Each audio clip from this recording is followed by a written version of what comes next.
ಸ್ನೇಹಿತರೆ, ಇಂದಿನ ಕಾರ್ಯಕ್ರಮದಲ್ಲಿ ಮುಂದನೇ ಭಾಗವಾಗಿ ನಾವು ಸಮಗ್ರ ಜೀವನ ಶೈಲಿ ಬಗ್ಗೆ PPT ಮುಖಾಂತರ ತಿಳ್ಕೊಂಡೋಗಿ ಪ್ರಯತ್ನ ಮಾಡೋಣ. ಸ್ನೇಹಿತರೆ, ಪ್ರತಿಯೊಂದು ದಿವಸ ಅತ್ಯದ್ಭುತ ಈ ಆಧ್ಯಾತ್ಮಿಕ ಪರಿಕಲ್ಪನಾ ಇಷ್ಟೂರು ನಾವು ತಿಳ್ಕೊಂತ ಬಂದಿದ್ದೀವಿ.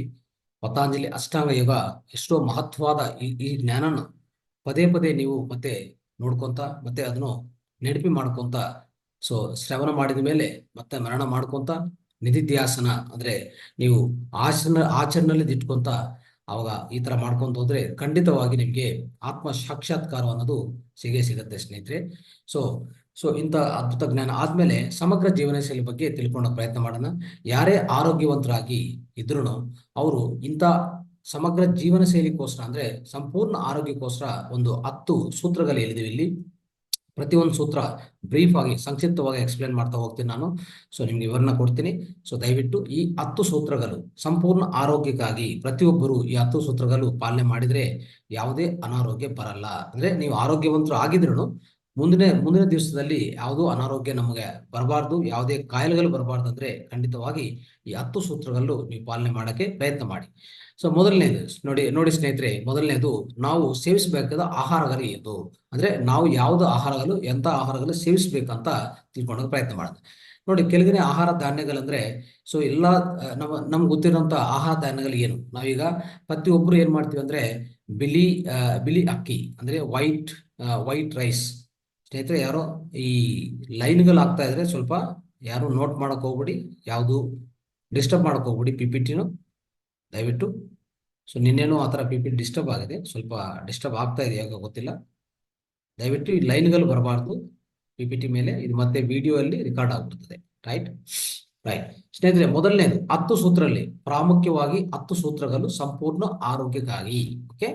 ಈವನ್ ಆರೋಗ್ಯವಂತರಾದ್ರೂ ಈ 10 ಸೂತ್ರಗಳು ದಿನ ನಮ್ಮ ಜೀವನದಲ್ಲಿ ಅಳವಡಿಸ್ಕೋಬೇಕಾಗತ್ತೆ. ಮೊದಲನೇದು, ನಾವು ಸೇವಿಸಬೇಕಾದಂತ ಆಹಾರಗಳು ಯಾವುದು ನೋಡಿ. ಕೆಳಗಿನ ಆಹಾರ ಧಾನ್ಯಗಳು ನಮ್ಮ ಆಹಾರದಲ್ಲಿ ಪ್ರಧಾನ ಮುಖ್ಯ ಆಹಾರವಾಗಿ ತಗೊಳ್ಬೇಕು. ಯಾವ್ದಾವ್ದು ಅಂದ್ರೆ ಪ್ರಧಾನವಾಗಿ ಸಿರಿಧಾನ್ಯಗಳು, ಜವಗೋಧಿ, ವಜ್ರ, ರಾಗಿ, ಪಾಲಿಶ್ ಮಾಡದ ಅಕ್ಕಿ. ಓಕೆ. ಯಾವುದೇ ಬಿಳಿ ಅಕ್ಕಿ ತಗೋಬಾರದು. ಬಿಳಿ ಅಕ್ಕಿ ಮತ್ತೆ ಗೋಧಿ ಅಂದ್ರೆ ವೀಟ್ ಅಂತ ಹೇಳ್ತೀವಲ್ಲ, ಈ ವೀಟ್ ಅನ್ನೋದು, ಗೋಧಿ ಅನ್ನೋದು ಪೂರ್ತಿ ಬಿಡಬೇಕಾಗತ್ತೆ. ಬಿಳಿ ಅಕ್ಕಿ ಬಿಡಬೇಕಾಗತ್ತೆ. ವೈಟ್ ರೈಸ್, ಪಾಲಿಶ್ ರೈಸ್ ಬಿಡಬೇಕಾಗತ್ತೆ. ಇಂಥ ಪದಾರ್ಥಗಳು ಪ್ರಾಧಾನ್ಯ ಆಹಾರವಾಗಿ ತಗೋಬೇಕು. ಈಗಾಗಲೇ ತಿಳ್ಕೊಂಡಿದ್ವಿ. ಆಮೇಲೆ ಹಸು ಮತ್ತು ಎಮ್ಮೆ ಹಾಲು ನಿಲ್ಲಿಸಬೇಕಾಗತ್ತೆ. ಸ್ನೇಹಿತರೆ, ಯಾವುದೇ ಹಾಲಿರ್ಲಿ, ಅದು A1 ಮಿಲ್ಕ್ ಆದ್ರೆ A2 ಮಿಲ್ಕ್ ಆದ್ರೂ, ಅಂದ್ರೆ ಎಮ್ಮೆದಿಂದ ಬಂದಿರೋದು ಇಲ್ಲ ಅಂದ್ರೆ ಹಸುವಿಂದ ಬಂದಿರೋದು, ಇನ್ನ ಬೇರೆ ಯಾವ ಜೀವಿ ಹಾಲಾದ್ರೂ ಪರವಾಗಿಲ್ಲ, ಹಾಲು ನಿಲ್ಲಿಸ್ಬೇಕಾಗತ್ತೆ. ಯಾವುದು ಹಾಲು ಕುಡಿಯಬಾರದು ಸ್ನೇಹಿತರೆ. ಯಾಕಂದ್ರೆ ಹಾಲಲ್ಲಿರುವಂತ ಹಾರ್ಮೋನ್ಗಳು ನಮ್ಮ ದೇಹದಲ್ಲಿ ಡೈಜೆಷನ್ ಆಗಲ್ಲ, ಜೀರ್ಣವಾಗಲ್ಲ. ಅವಾಗ ಅಜೀರ್ಣ ಆಗತ್ತೆ. ಅಜೀರ್ಣ ಯಾವಾಗ ಆಗತ್ತೋ ಅದರಿಂದ ತುಂಬಾ ಬೇರೆ ಬೇರೆ ಕಾಯಿಲೆಗಳೆಲ್ಲ ಉಂಟಾಗತ್ತೆ. ಯಾಕಂದ್ರೆ ನಮ್ಮ ಹೊಟ್ಟೆ ಅನ್ನೋದು ಪ್ರಧಾನ ಭಾಗ. ಹೊಟ್ಟೆ ಮತ್ತೆ ಈ ಮೆದುಳು, ಈ ಎರಡಿಂದನೇ ಎಲ್ಲಾ ರೋಗಗಳು ಬರ್ತದೆ ಸ್ನೇಹಿತರೆ. ಹೊಟ್ಟೆದಿಂದ 100 ರೋಗಗಳು ಮತ್ತೆ ಈ ಮೆದುಳಿನಿಂದ 100 ರೋಗಗಳು ಬರೋದು ಇಲ್ಲಿ ಎರಡಿಂದನೇ. ಅದಕ್ಕೋಸ್ಕರ ಹೊಟ್ಟೆದಲ್ಲಿ ಈ ಹಾಲು ಅನ್ನೋದು ಜೀರ್ಣವಾಗಲ್ಲ. ಯಾಕಂದ್ರೆ ಅದು ಹಾರ್ಮೋನ್ಸ್ ಅನ್ನೋದು ಅದರಲ್ಲಿ ಇರುವಂತ ಪ್ರೋಟೀನ್, ಅನಿಮಲ್ ಪ್ರೋಟೀನ್ ಅಂತ ಕರಿತೀವಿ, ಜಂತು ಪ್ರೋಟೀನ್. ಈ ಜಂತು ಪ್ರೋಟೀನ್ ನಮ್ಮ ಒಳಗಡೆ ಜೀರ್ಣ ಆಗಲ್ಲ. ಅದಕ್ಕೋಸ್ಕರ ದಯವಿಟ್ಟು ಹಾಲನ್ನು ಬಿಡಬೇಕಾಗತ್ತೆ. ಹಾಲು ಬದಲಾಗಿ ಹಾಲು ಯಾಕೆ ತಗೋತೀವಿ ನಾವು? ಹಾಲು ತಗೋಳಕ್ಕೆ ಒಂದೇ ಒಂದು ಪ್ರಧಾನ ಕಾರಣ, ನಮಗೆ ಕ್ಯಾಲ್ಸಿಯಂ ಸಿಗತ್ತೆ ಅಂತ. ಈ ಕ್ಯಾಲ್ಸಿಯಂ ಅನ್ನೋದು ಹಾಲು ಬದಲಾಗಿ ಬೇರೆ ಪದಾರ್ಥಗಳಿದೆ, ಅದು ತಿನ್ಬೇಕಾಗತ್ತೆ. ಅದು ಎಳ್ಳು ಅಂತ, ಸೆಸೇಮ್. ಈ ಸೆಸೇಮ್ ಬೀಜಗಳಿದೆಯಲ್ಲ, ಈ ಸೆಸೇಮ್ ಬೀಜಗಳಿಂದ ಕ್ಯಾಲ್ಸಿಯಂ ಅತಿ ಹೆಚ್ಚಾಗಿ ಸಿಗುತ್ತೆ ಸ್ನೇಹಿತರೆ. ನೀವು ಖಂಡಿತವಾಗಿ ಈ ಎಳ್ಳು ಅನ್ನೋದು ಒಂದು ಲಡ್ಡು ತರ ಮಾಡ್ಕೊಂಡು, ದೊಡ್ಡವರಾದ್ರೆ ಒಂದು 2 ಎಳ್ಳು ಲಡ್ಡು, ಇಲ್ಲಾಂದ್ರೆ ಚಿಕ್ಕವರಾದ್ರೆ ನಮ್ಮ ಮಕ್ಕಳಿಗಾದ್ರೆ ಒಂದು ಲಡ್ಡು ಒಂದು ವೀಕಲ್ಲಿ ಕೊಟ್ಟರೆ ಸಾಕು. ನಿಮಗೆ ಎಷ್ಟು ಬೇಕೋ ಅಷ್ಟು ಕ್ಯಾಲ್ಸಿಯಂ ಸಿಗತ್ತೆ. ಎಷ್ಟು ಕ್ಯಾಲ್ಸಿಯಂ ಬೇಕಾಗತ್ತೆ ನಮ್ಗೆ ದೇಹಕ್ಕೆ, ಅಷ್ಟು ಕ್ಯಾಲ್ಸಿಯಂ ಈ ಎಳ್ಳು ಲಡ್ಡಿಂದ ಸಿಗತ್ತೆ. ಅಂದ್ರೆ ಎಳ್ಳು ಬೀಜಗಳಿಂದ ಸಿಗತ್ತೆ, ಅದು ಅರ್ಥ ಮಾಡ್ಕೊಳ್ಳಿ, ಆಯ್ತಾ. ಎಳ್ಳು ಬೀಜಗಳಿಂದ ಈವನ್ ಕ್ಯಾನ್ಸರ್ ತಡೆಗಟ್ಟುವಂತ ವಿಧಾನ ಸಾಮರ್ಥ್ಯನೂ ಎಳ್ಳು ಬೀಜಗಳಿದೆ. ಅದಕ್ಕೋಸ್ಕರ ಅದು ಗಮನಿಸಿ. ಅದಕ್ಕೋಸ್ಕರ ನೀವು ಈ ಹಾಲನ್ನು, ಯಾವುದೇ ಹಾಲು ಕುಡಿಯಬಾರ್ದು. ಹಾಲು ಕುಡಿದಿದ್ರೆ ಸ್ನೇಹಿತರೆ, ಈಗಾಗಲೇ ಚಿಕ್ಕ ಹೆಣ್ಣು ಮಕ್ಕಳು ನೋಡಿ, 8 ವರ್ಷದಲ್ಲೇ ಏನಾಗ್ತಾ ಇದೆ, ಅವ್ರೇನಾಗ್ತಾ ಇದಾರೆ, ಮುಟ್ಟು ಸಮಸ್ಯೆಗಳಿಗೆ ಉಂಟಾಗ್ತಾ ಇದಾರೆ. ಅಂದ್ರೆ ಅವ್ರು ಮುಟ್ಟಾಗ್ತಾ ಇದೆ 8-10 ವರ್ಷದಲ್ಲಿ. ನೀವು ಅರ್ಥ ಮಾಡ್ಕೊಳ್ಳಿ ಎಷ್ಟು ವಿಚಾರಕರ ವಿಷಯ ಇದು. ಸೊ ಹಿಂದಿನ ದಿವಸದಲ್ಲಿ ಏನಾಗ್ತಾ ಇತ್ತು, 13, 15 ವರ್ಷವರೆಗೂ ಯಾವ ಮುಟ್ಟು ಆಗ್ತಾ ಇಲ್ಲ ಹೆಣ್ಮಕ್ಳಿಗೆ.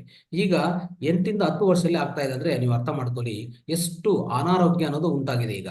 ಎಷ್ಟು ಸರಿಯಾದ ಸರಿಯಾಗಿಲ್ಲಂತ ಇಂಥ ಆರೋಗ್ಯ ವಿಧಾನಗಳು ನಾವು ಪಾಲನೆ ಮಾಡ್ತೀವಿ ಅಂತಂದ್ರೆ ಆಹಾರ ವಿಧಾನಗಳು ಅಷ್ಟೇ.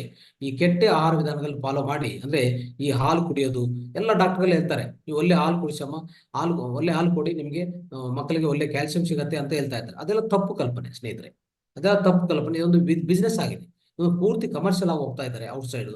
ಅದಕ್ಕೋಸ್ಕರ ಇದೆಲ್ಲ ನಡೀತಾ ಇದೆ. ಅದಕ್ಕೋಸ್ಕರ ನೀವು ದಯವಿಟ್ಟು ಅದರಿಂದ ಆಚೆ ಕಡೆ ಬನ್ನಿ, ಆ ಕಲ್ಪನೆಯಿಂದ ಆಚೆ ಕಡೆ ಬನ್ನಿ, ಆ ವಿಧಾನದಿಂದ ಆಚೆ ಕಡೆ ಬರಬೇಕಾಗತ್ತೆ. ಸೊ ಏನಾಗ್ತದೆ ಅಂದ್ರೆ ಈ ಹಾಲು ಕೊಡುವಾಗ ಚಿಕ್ಕ ಹೆಣ್ಮಕ್ಳಿಗೆ ಏನಾಗ್ತದೆ ಗೊತ್ತಾ, ಅವ್ರ ಒಳಗಡೆ ಹಾರ್ಮೋನಲ್ ಇಂಬ್ಯಾಲೆನ್ಸ್ ಉಂಟಾಗ್ತದೆ. ಯಾಕೆ ಹಾರ್ಮೋನಲ್ ಇಂಬ್ಯಾಲೆನ್ಸ್ ಉಂಟಾಗ್ತದೆ? ಇದರಲ್ಲಿರುವಂತಹ ಜಂತು ಪ್ರೋಟೀನು ಸರಿಯಾಗಿ ಡೈಜೆಷನ್ ಆಗಲ್ಲ. ಅದಕ್ಕೆ ಬೇಕಾಗಿರುವಂತ ಎಂಜೈಮ್ಗಳು, ಅದಕ್ಕೆ ಬೇಕಾಗಿರುವಂತ ಆ ಹಾಲನ್ನು ಪೂರ್ತಿ ಡೈಜೆಷನ್ ಮಾಡಕ್ಕೆ, ಜೀರ್ಣ ಮಾಡಕ್ಕೆ ಬೇಕಾಗಿರುವಂತ ಎಂಜೈಮ್ಗಳು ನಮ್ಮ ದೇಹ ಒಳಗಡೆ ಉತ್ಪನ್ನ ಆಗಲ್ಲ. ಯಾಕಂದ್ರೆ 3 ವರ್ಷ ಒಳಗಡೆನೆ, 3 ವರ್ಷವರೆಗೂ ಮಾತ್ರ ಆ ಎಂಜೈಮ್ಗಳು ಉತ್ಪನ್ನ ಆಗತ್ತೆ. ಯಾವುದು? ಹಾಲನ್ನು ಜೀರ್ಣ ಮಾಡಂತ ಎಂಜೈಮ್ಗಳು. 3 ವರ್ಷ ತದನಂತರ ಏನಾಗ್ತದೆ, ಯಾರಿಗೂ ಸಹ, ಯಾವ ಮಾನವರಿಗೂ ಸಹ ಅವರು ಹೆಣ್ಮಕ್ಳಾಗ್ಬೋದು ಗಂಡು ಮಕ್ಳಾಗ್ಬೋದು ಯಾವುದೋ ಆದ್ರೂ ಅವ್ರಿಗೆ ಇಂಥ ಎಂಜೈಮ್ಗಳು ಉತ್ಪನ್ನ ಆಗಲ್ಲ. ಅದಕ್ಕೋಸ್ಕರ ದಯವಿಟ್ಟು ನೀವು ಇದರಿಂದ ಆಚೆ ಕಡೆ ಬನ್ನಿ. ನೋಡಿ ಸ್ನೇಹಿತರೆ, ಇನ್ನು ಮೇಲಿನ ಎಲ್ಲಾ ಪ್ರಾಥಮಿಕ ಪ್ರಧಾನ ಆಹಾರ ಏನೇನು ಹೇಳಿದೀವೋ ತಗೊಳ್ಬೇಕಂತ ಹೇಳಿದೀವೋ, ಆ ಜೊತೆಗೆ ನೀವೇನ್ ಮಾಡ್ಬೋದು, ಒಳ್ಳೆ ತರಕಾರಿಗಳು, ಚಟ್ನಿಗಳು, ಸಾಂಬಾರುಗಳು ಇತ್ಯಾದಿಗಳು ಎಲ್ಲಾನು ಸೈಡ್ ಡಿಶ್ ಆಗಿ ಮಾಡ್ಕೊಂಡು ಚೆನ್ನಾಗಿ ನೀವು ತಿನ್ಬೋದು. ಅಂದ್ರೆ ಈ ಜೊತೆಗೆ ಏನ್ ಮಾಡ್ಕೋಬಹುದು, ದೋಸೆ ಮಾಡ್ಕೋಬಹುದು. ನೋಡಿ ಈಗ ಸಿರಿಧಾನ್ಯಗಳು ಅಂತ ಹೇಳ್ತೀವಿ. ಈಗ ಏನಾಗ್ತಾ ಇದೀವಿ, ಪ್ರಧಾನ ಆಹಾರವಾಗಿ ಏನ್ ತಗೋಬೇಕಂತ ಹೇಳ್ತಾ ಇದೀವಿ. ಮೊದಲನೇದು ನೀವು ವೈಟ್ ರೈಸ್ ಬಿಡ್ಲೇಬೇಕು. ಮತ್ತೆ ಗೋಧಿ ಖಂಡಿತವಾಗಿ ಇವತ್ತಿಂದನೇ ವೈಟ್ ರೈಸ್ ಗೋಧಿ ಯಾರು ತಗೊಂತಾ ಇದ್ರೆ, ಗೋಧಿ ಚಪಾತಿ ತಗೊಂತಾ ಇದ್ರೆ ದಯವಿಟ್ಟು ಬಿಟ್ಬಿಟ್ಟು ಇಲ್ಲಿ ನಾವು ಹೇಳುವಂತ ಪ್ರಾಧಾನ್ಯ ಆಹಾರಗಳು ಏನಿದೆಯೋ ಈ ಪ್ರಧಾನ ಆಹಾರಗಳು ನೀವು ತಗೋಬೇಕಾಗತ್ತೆ. ಈ ಪ್ರಧಾನ ಆಹಾರಗಳಲ್ಲಿ ಸಿರಿಧಾನ್ಯದಿಂದ ಏನ್ ಮಾಡ್ಕೋಬಹುದು, ಸಿರಿಧಾನ್ಯಗಳು 5 ಸಿರಿಧಾನ್ಯಗಳಿದೆ. ಈಗ ನಿಮ್ಗೆಲ್ಲರೂ ಗೊತ್ತಾಗಿರ್ತದೆ. ಸೊ ನವಣೆ, ಸಾಮೆ, ಇದೆಲ್ಲ ಬರಗು, ಇದೆಲ್ಲನಿಂದ ಏನು ಮಾಡ್ಕೋಬಹುದು, ಇಡ್ಲಿ ಮಾಡ್ಕೋಬಹುದು, ದೋಸೆ ಮಾಡ್ಕೋಬಹುದು, ರೊಟ್ಟಿ ಮಾಡ್ಕೊಳ್ಳಿ, ಪುಲಿಹೋರ ಮಾಡ್ಕೊಳ್ಳಿ, ಬಿರಿಯಾನಿ ಮಾಡ್ಕೊಳ್ಳಿ, ಬಿಸಿಬಿಲ್ಲಾಪಾತು, ಇಂಥ ಪದಾರ್ಥಗಳೆಲ್ಲ ನಾವು ತಗೊಂಡು ಒಳ್ಳೆ ಸೇವನೆ ಮಾಡಿಕೊಂಡು ಒಳ್ಳೆ ಆರೋಗ್ಯ ಹೊಂದಬಹುದು ಸ್ನೇಹಿತರೆ. ಅದು ಅರ್ಥ ಮಾಡ್ಕೊಳ್ಳಿ. ಆಮೇಲೆ ಬೇಳೆಕಾಳುಗಳು, ಪಲ್ಸಸ್ ಯಾಕೆ ತಗೊಂತೀವಿ ಸ್ನೇಹಿತರೆ? ಪಲ್ಸಸ್ ಅಂದ್ರೆ ನಿಮ್ಗಾಗಲೇ ಗೊತ್ತು, ಈ ಪಲ್ಸಸ್ ಅಲ್ಲಿ ಕಾಳುಗಳೆಲ್ಲ ನಾವು ತಗೊಂತಾ ಇರ್ತೀವಿ ಅಲ್ವಾ. ಸೊ ಈ ಈ ಕಾಳುಗಳೆಲ್ಲ ಏನ್ ತಗೊಂತೀವೋ ಅದು ತಗೊಳೋದ ಪ್ರಧಾನ ಕಾರಣ ಏನಂದ್ರೆ ಪ್ರೋಟೀನ್ಗೋಸ್ಕರ. ನಮ್ಮ ದೇಹದಲ್ಲಿ ಸ್ನಾನಗಳು ಮತ್ತೆ ಬೋನ್ಸು ಮತ್ತೆ ಆರ್ಗಾನ್ಸ್ ಎಲ್ಲ ಅವಯವಗಳು ಸರಿಯಾಗಿ ನಿರ್ಮಿತ ಆಗ್ಬೇಕಂದ್ರೆ, ದೇಹ ನಿರ್ಮಿತ ಸರಿಯಾಗಿ ಆಗ್ಬೇಕಂದ್ರೆ ಪ್ರೋಟೀನ್ ಬೇಕಾಗತ್ತೆ. ಈ ಪ್ರೋಟೀನ್ ಎಲ್ಲಿಂದ ಬರ್ತದಪ್ಪ ಅಂದ್ರೆ, ಇದಕ್ಕೂ ಒಂದು ತಪ್ಪು ಕಲ್ಪನೆ ಮಾಡಿದ್ದಾರೆ. ಔಟ್ಸೈಡ್ ಮಾರ್ಕೆಟ್ ಅಲ್ಲಿ ಏನ್ ಮಾಡಿದೆ, ಸಮಾಜದಲ್ಲಿ ಡಾಕ್ಟರ್ಸ್, ಎಸ್ಪೆಷಲಿ ಮಾಡರ್ನ್ ಡಾಕ್ಟರ್ಸ್ ಏನ್ ಹೇಳ್ತಾರೆ, ನೀವು ಒಳ್ಳೆ ಮಾಂಸಾಹಾರ ತಗೊಳ್ಳಿ, ನಿಮಗೆ ಒಳ್ಳೆ ಪ್ರೋಟೀನ್ ಸಿಗತ್ತೆ ಅಂತ ಹೇಳ್ತಾರೆ. ಅದು ತಪ್ಪು ಕಲ್ಪನೆ ಸ್ನೇಹಿತರೆ. ಸೊ ಎಷ್ಟು ನಮ್ಗೆ ಪ್ರೋಟೀನ್ ಬೇಕು, ಒಂದು ಮನುಷ್ಯಗೆ ಎಷ್ಟು ಪ್ರೋಟೀನ್ ಬೇಕಾಗತ್ತೆ, ಅಷ್ಟು ಪ್ರೋಟೀನು ನಮ್ಮ ಎಲ್ಲಿ ಸಿಗತ್ತೆ ಅಂದ್ರೆ ನಮ್ಮ ದಾಲುಗಳಲ್ಲಿ, ಈ ಕಾಳುಗಳಲ್ಲಿ. ಮತ್ತೆ ನೋಡಿ, ಒಳ್ಳೆ ಪ್ರೋಟೀನ್ ಸಿಗ್ಬೇಕಂದ್ರೆ ಮುಗ್ಗುಗಳು ಅಂದ್ರೆ ಸ್ಪ್ರೌಟ್ಸ್ ಅಂತ ಹೇಳ್ತೀವಲ್ಲ, ಸ್ಪ್ರೌಟ್ಸ್. ಇಲ್ಲ ಅಂದ್ರೆ ಈ ಕಡಲೆಕಾಯಿ ಬೀಜಗಳಿದೆಲ್ಲ, ಕಡಲೆಕಾಯಿ ಬೀಜಗಳು ಒಂದು ವಾರಕ್ಕೆ 2 ಸರಿ, ಈ ಮುಷ್ಟಿ ಅಂತ ಇದೆಯೋ ಅಷ್ಟು ಮುಷ್ಟಿ ಅದು ನೈಟ್ ಅಲ್ಲಿ ನೆನೆಸಿ ಬೆಳಗ್ಗೆ ನೀವು ತಿಂದ್ರೆ, ವಾರಕ್ಕೆ 2 ಸರಿ ತಿಂದ್ರೆ ಸಾಕು, ನೀವು ಎಷ್ಟು ಬೇಕೋ ಅಷ್ಟು ಪ್ರೋಟೀನ್ ಸಿಗತ್ತೆ. ಅರ್ಥ ಮಾಡ್ಕೊಳ್ಳಿ, ಅಷ್ಟು ಸುಲಭವಾಗಿರುತ್ತೆ ಈ ಪರಿಹಾರ. ಆಯ್ತಾ? ಆದ್ರೆ ಹೋಗಿ ನಾವೇನ್ ಮಾಡ್ತೀವಿ, ನಾನ್ ವೆಜಿಟೇರಿಯನ್ ಫುಡ್ ತಿಂತೀವಿ. ನಾನ್ ವೆಜಿಟೇರಿಯನ್ ಫುಡ್ ಏನಿರ್ತದೆ ಈಗಾಗಲೇ ನಿಮ್ಗೆ ಗೊತ್ತಲ್ಲ. ನಾನ್ ವೆಜ್ ಯಾವ ತರ ಬೆಳೆಸ್ತಾ ಇದ್ರೆ ಔಟ್ ಸೈಡ್, ಹಾರ್ಮೋನ್ ಇಂಜೆಕ್ಷನ್ಸ್ ಹಾಕಿ, ಜಂತುಗಳಿಗೆ ಹಾರ್ಮೋನ್ ಇಂಜೆಕ್ಷನ್ಸ್ ಹಾಕಿ, ಸ್ಟೆರಾಯ್ಡ್ಸ್ ಹಾಕಿ, ಒಳ್ಳೆ ಮಾಂಸ ಉತ್ಪತ್ತಿ ಆಗ್ಬೇಕಂತ, ಜಾಸ್ತಿ ಮಾಂಸ ಬರ್ಬೇಕಂತ, ಜಾಸ್ತಿ ಬಿಸ್ನೆಸ್ ಮಾಡ್ಬೇಕಂತ ಅವ್ರು ಏನ್ ಮಾಡ್ತಾ ಇದಾರೆ, ಇಂಥ ಪದ್ಧತಿಗೆಲ್ಲ ಅವಲಂಬಿಸ್ತಾ ಇದ್ದಾರೆ. ಅದೆಲ್ಲ ತಪ್ಪು. ಓಕೆ, ಅದೆಲ್ಲ ತಪ್ಪು ಅಂಶ. ಆತರ ಮಾಡಬಾರ್ದು. ಅದೆಲ್ಲ ನಾವು ಯಾವಾಗ ತಿಂತೀವೋ ಅದೆಲ್ಲ ನಮ್ಮ ದೇಹ ಒಳಗಡೆ ಬರ್ತದೆ ಸ್ನೇಹಿತರೆ. ಅವಾಗ ಏನಾಗ್ತದೆ, ಅಲ್ಲಿನೂ ಆಗೋದು ಹಾರ್ಮೋನ್ ಇಂಬ್ಯಾಲೆನ್ಸ್. ಏನಾಗ್ತದೆ, ಯಾಕಂದ್ರೆ ಅದ್ರ ಒಳಗಡೆ ಇರುವಂತದ್ದು ಅನಿಮಲ್ ಪ್ರೋಟೀನ್ ಯಾವಾಗ ಇರ್ತದೆ ಸ್ನೇಹಿತರೆ, ಅದು ಸರಿಯಾಗಿ ಡೈಜೆಸ್ಟ್ ಆಗಲ್ಲ. ಅದಕ್ಕೋಸ್ಕರ ಮೃತಾಹಾರ. ಮೊದಲನೇದು ಮೃತಾಹಾರ, ಎರಡನೇದು ಪಾಪಾಹಾರ. ಅಂದ್ರೆ ನೀವು ಆಧ್ಯಾತ್ಮಿಕವಾಗಿ ನೀವು ಮಾತಾಡಕ್ ಹೋದ್ರೆ ಅದು ಪಾಪಾಹಾರ. ಮಾಂಸಾಹಾರವೇ ಪಾಪಾಹಾರವು, ಮಾಂಸಾಹಾರವೇ ರೋಗಾಹಾರ. ಅರ್ಥ ಮಾಡ್ಕೊಳ್ಳಿ. ಅದಕ್ಕೋಸ್ಕರ ಅದು ತಿಳಿಸಬೇಕಾಗತ್ತೆ. ಆಮೇಲೆ ಅದು ತಗೋದ ಬದಲವಾಗಿ ಏನ್ ತಗೋಬಹುದು, ಇಂಥ ನಮ್ಮ ಯಾವುದೇ ಕಾಳುಗಳಿದೆ, ಇದೆಲ್ಲ ತಗೋಬಹುದಲ್ಲ. ಇಂಥ ಗ್ರೈನ್ಸ್ ಅಂದ್ರೆ ನಮ್ಮ ಪಲ್ಸಸ್ ಎಲ್ಲ ಇದೆಲ್ಲ, ಇದರಿಂದ ಮುಗ್ಗುಗಳು ನೋಡಿ. ಇನ್ನೂ ಇಲ್ಲ ಅಂದ್ರೆ ಒಂದು ವಾರಕ್ಕೂ ಇಷ್ಟು ಮುಷ್ಟಿ ಅಂತ ಒಂದು ಮುಗ್ಗಲು ಸ್ಪ್ರೌಟ್ಸ್, ಯಾವುದೇ ಸ್ಪ್ರೌಟ್ಸ್ ಮಾಡಿಕೊಂಡು ಇಷ್ಟು ಒಂದು ಒಂದು ಮುಷ್ಟಿ ಅಂತ ತಗೊಂಡ್ರೆ ಸಾಕು, ಒಂದು ವಾರಕ್ಕೆ ನಿಮಗೆ ಬೇಕಾಗಿದಂತ ಈ ಪ್ರೋಟೀನ್ ಸಿಗತ್ತೆ. ಅಷ್ಟು ಸುಲಭವಾಗಿದೆ ಸ್ನೇಹಿತರೆ, ಅರ್ಥ ಮಾಡ್ಕೊಳ್ಳಿ. ಆಮೇಲೆ ಅಡಿಗೆ ಎಣ್ಣೆಗಳು ನೋಡಿ ಸ್ನೇಹಿತರೆ, ಇಲ್ಲಿ ಇನ್ನೊಂದು ಆಪ್ಷನ್ ಏನಂದ್ರೆ ಅಡಿಗೆ ಎಣ್ಣೆಗಳು. ಅಡಿಗೆ ಎಣ್ಣೆಗಳು ಈಗಾಗಲೇ ನಿಮಗೆಲ್ಲರಿಗೂ ಗೊತ್ತು, ಔಟ್ಸೈಡ್ ಸಿಗೋದಂತ ಓನ್ಲಿ ರಿಫೈನ್ಡ್ ಆಯಿಲ್. ಈ ರಿಫೈನ್ಡ್ ಆಯಿಲ್ಸ್, ಈ ಅಡಿಗೆ ಎಣ್ಣೆಗಳು, ಕುಕಿಂಗ್ ಆಯಿಲ್ಸ್ ಏನಿದೆಯೋ ಅದು ತಪ್ಪು. ಅದು ಅದರಲ್ಲಿ ಏನಾಗ್ತದೆ ಸ್ನೇಹಿತರೆ, ಪೂರ್ತಿ 75% ಅಂದ್ರೆ 75% ಅದ್ರ ಒಳಗೆ ಇರೋದು ಕೆಮಿಕಲ್ ಆಯಿಲ್. ಅದನ್ನೇ ನಾವು ಪ್ಯಾರಾಫಿನ್ ಆಯಿಲ್ ಅಂತ ಕರಿತೀವಿ. ಒಂದು ಪೆಟ್ರೋಲಿಯಂ ಇಂಡಸ್ಟ್ರಿಯಲ್ಲಿ ಏನ್ ವೇಸ್ಟೇಜ್ ಆಯಿಲ್ ಬರುತ್ತೋ ಅದು 75% ಹಾಕಿ 25% ಮಾತ್ರ ನಿಜವಾದ ನಿಮ್ಮ ಆಯಿಲ್ ಅಂಶ ಹಾಕ್ತಾರೆ. ಅವಾಗ ಏನಾಗಿದೆ, 75% ನಾವು ತಗೊಂತಾ ಇರೋದು ಎಣ್ಣೆ ನಾವು ಯಾವಾಗ ಸೇವನೆ ಮಾಡ್ತೀವೋ 75% ನಾವು ತಿಂತಾ ಇರೋದು ಕಂಪ್ಲೀಟ್ ಅದು ಕೆಮಿಕಲ್. ಆ ಕೆಮಿಕಲ್ ಯಾವಾಗ ನಿಮ್ಮ ದೇಹ ಹೊರಗಡೆ ಹೋಗುತ್ತೆ, ಏನ್ ಮಾಡುತ್ತೆ, ಎಲ್ಲಾ ತೊಂದರೆ ಮಾಡ್ತದೆ ಸ್ನೇಹಿತರೆ. ಅದಕ್ಕೋಸ್ಕರ ಅಡಿಗೆ ಏನಂದ್ರೆ ಈಗಾಗಲೇ ಆಗ್ತಾ ಇರೋದು ಕ್ಯಾನ್ಸರ್ ಕೇಸಸ್ ಸ್ನೇಹಿತರೆ. ದಿನ ದಿನ ಹೆಚ್ಚು ಆಗ್ತಾ ಇದೆ. ಒಂದೊಂದು ಮನೆಗೆ ಒಂದು ಕ್ಯಾನ್ಸರ್ ಪೇಷಂಟ್ ಬರ್ತಾ ಇದ್ದಾರೆ ಈಗ, ಅರ್ಥ ಮಾಡ್ಕೊಳ್ಳಿ. ಅಷ್ಟು ತೊಂದರೆ ಆಗ್ತಾ ಇದೆ. ದಯವಿಟ್ಟು ಅವಲಂಬಿಸ್ಕೊಳ್ಳಿ. ಏನ್ ಮಾಡ್ಬೇಕಂದ್ರೆ, ನಮ್ಮ ಹಳೆ ಕಾಲದಲ್ಲಿ ಏನ್ ಸೇವನೆ ಮಾಡ್ತಾ ಇದೀವೋ, ಈ ಬುಲ್ಲಿಂದ ಆಕ್ಸಿಂದ ತೆಗೆದಂತ ಈ ಗಾನ ಆಯಿಲ್ಸ್ ಅಂತ ಕರಿತೀವಲ್ಲ, ಸ್ವಚ್ಛವಾದ ಈ ಆಯಿಲ್ಸ್ ಏನಿರ್ತದೋ ಅದು ನೀವು ಬಳಸ್ಕೊಳ್ಳಿ. ಅಂದ್ರೆ ಅದು ಫಾರ್ಮರ್ಸ್ ಅಂತ ರೈತರ ಸಿಗತ್ತೆ. ಇಲ್ಲಾಂದ್ರೆ ಈಗಾಗಲೇ ಆಚೆ ಕಡೆ ಸೊಸೈಟಿಯಲ್ಲಿನೂ ತುಂಬಾ ಮೆಷಿನ್ಗಳು ಇಟ್ಟಿದ್ದಾರೆ. ಈ ಕೋಲ್ಡ್ ಪ್ರೆಸ್ಡ್ ಆಯಿಲ್ಸ್ ಅಂತ ಕೊಡ್ತಾರೆ. ನಿಮ್ಮ ಎದುರುಗಡೆನೆ ಎಲ್ಲಾ ಬೀಜಗಳು ಹಾಕಿ ನಿಮ್ಮ ಎದುರುಗಡೆನೆ ಆಯಿಲ್ ತೆಗೆದು ಕೊಡ್ತಾರೆ. ಅಂತ ಆಯಿಲ್ ಯೂಸ್ ಮಾಡಿ. ಕುಸುಬೆ ಎಣ್ಣೆ ಆಗ್ಬೋದು, ಸಾಸಿವೆ ಎಣ್ಣೆ ಆಗ್ಬೋದು, ಎಳ್ಳೆಣ್ಣೆ ಆಗ್ಬೋದು, ತೆಂಗಿನ ಎಣ್ಣೆ ಆಗ್ಬೋದು, ಕಡಲೆಕಾಯಿ ಎಣ್ಣೆ ಆಗ್ಬೋದು, ಯಾವುದೇ ಆಗ್ಲಿ ಇಂಥ ಆಯಿಲ್ಗಳು ನ್ಯಾಚುರಲ್ ಆಯಿಲ್ಸ್.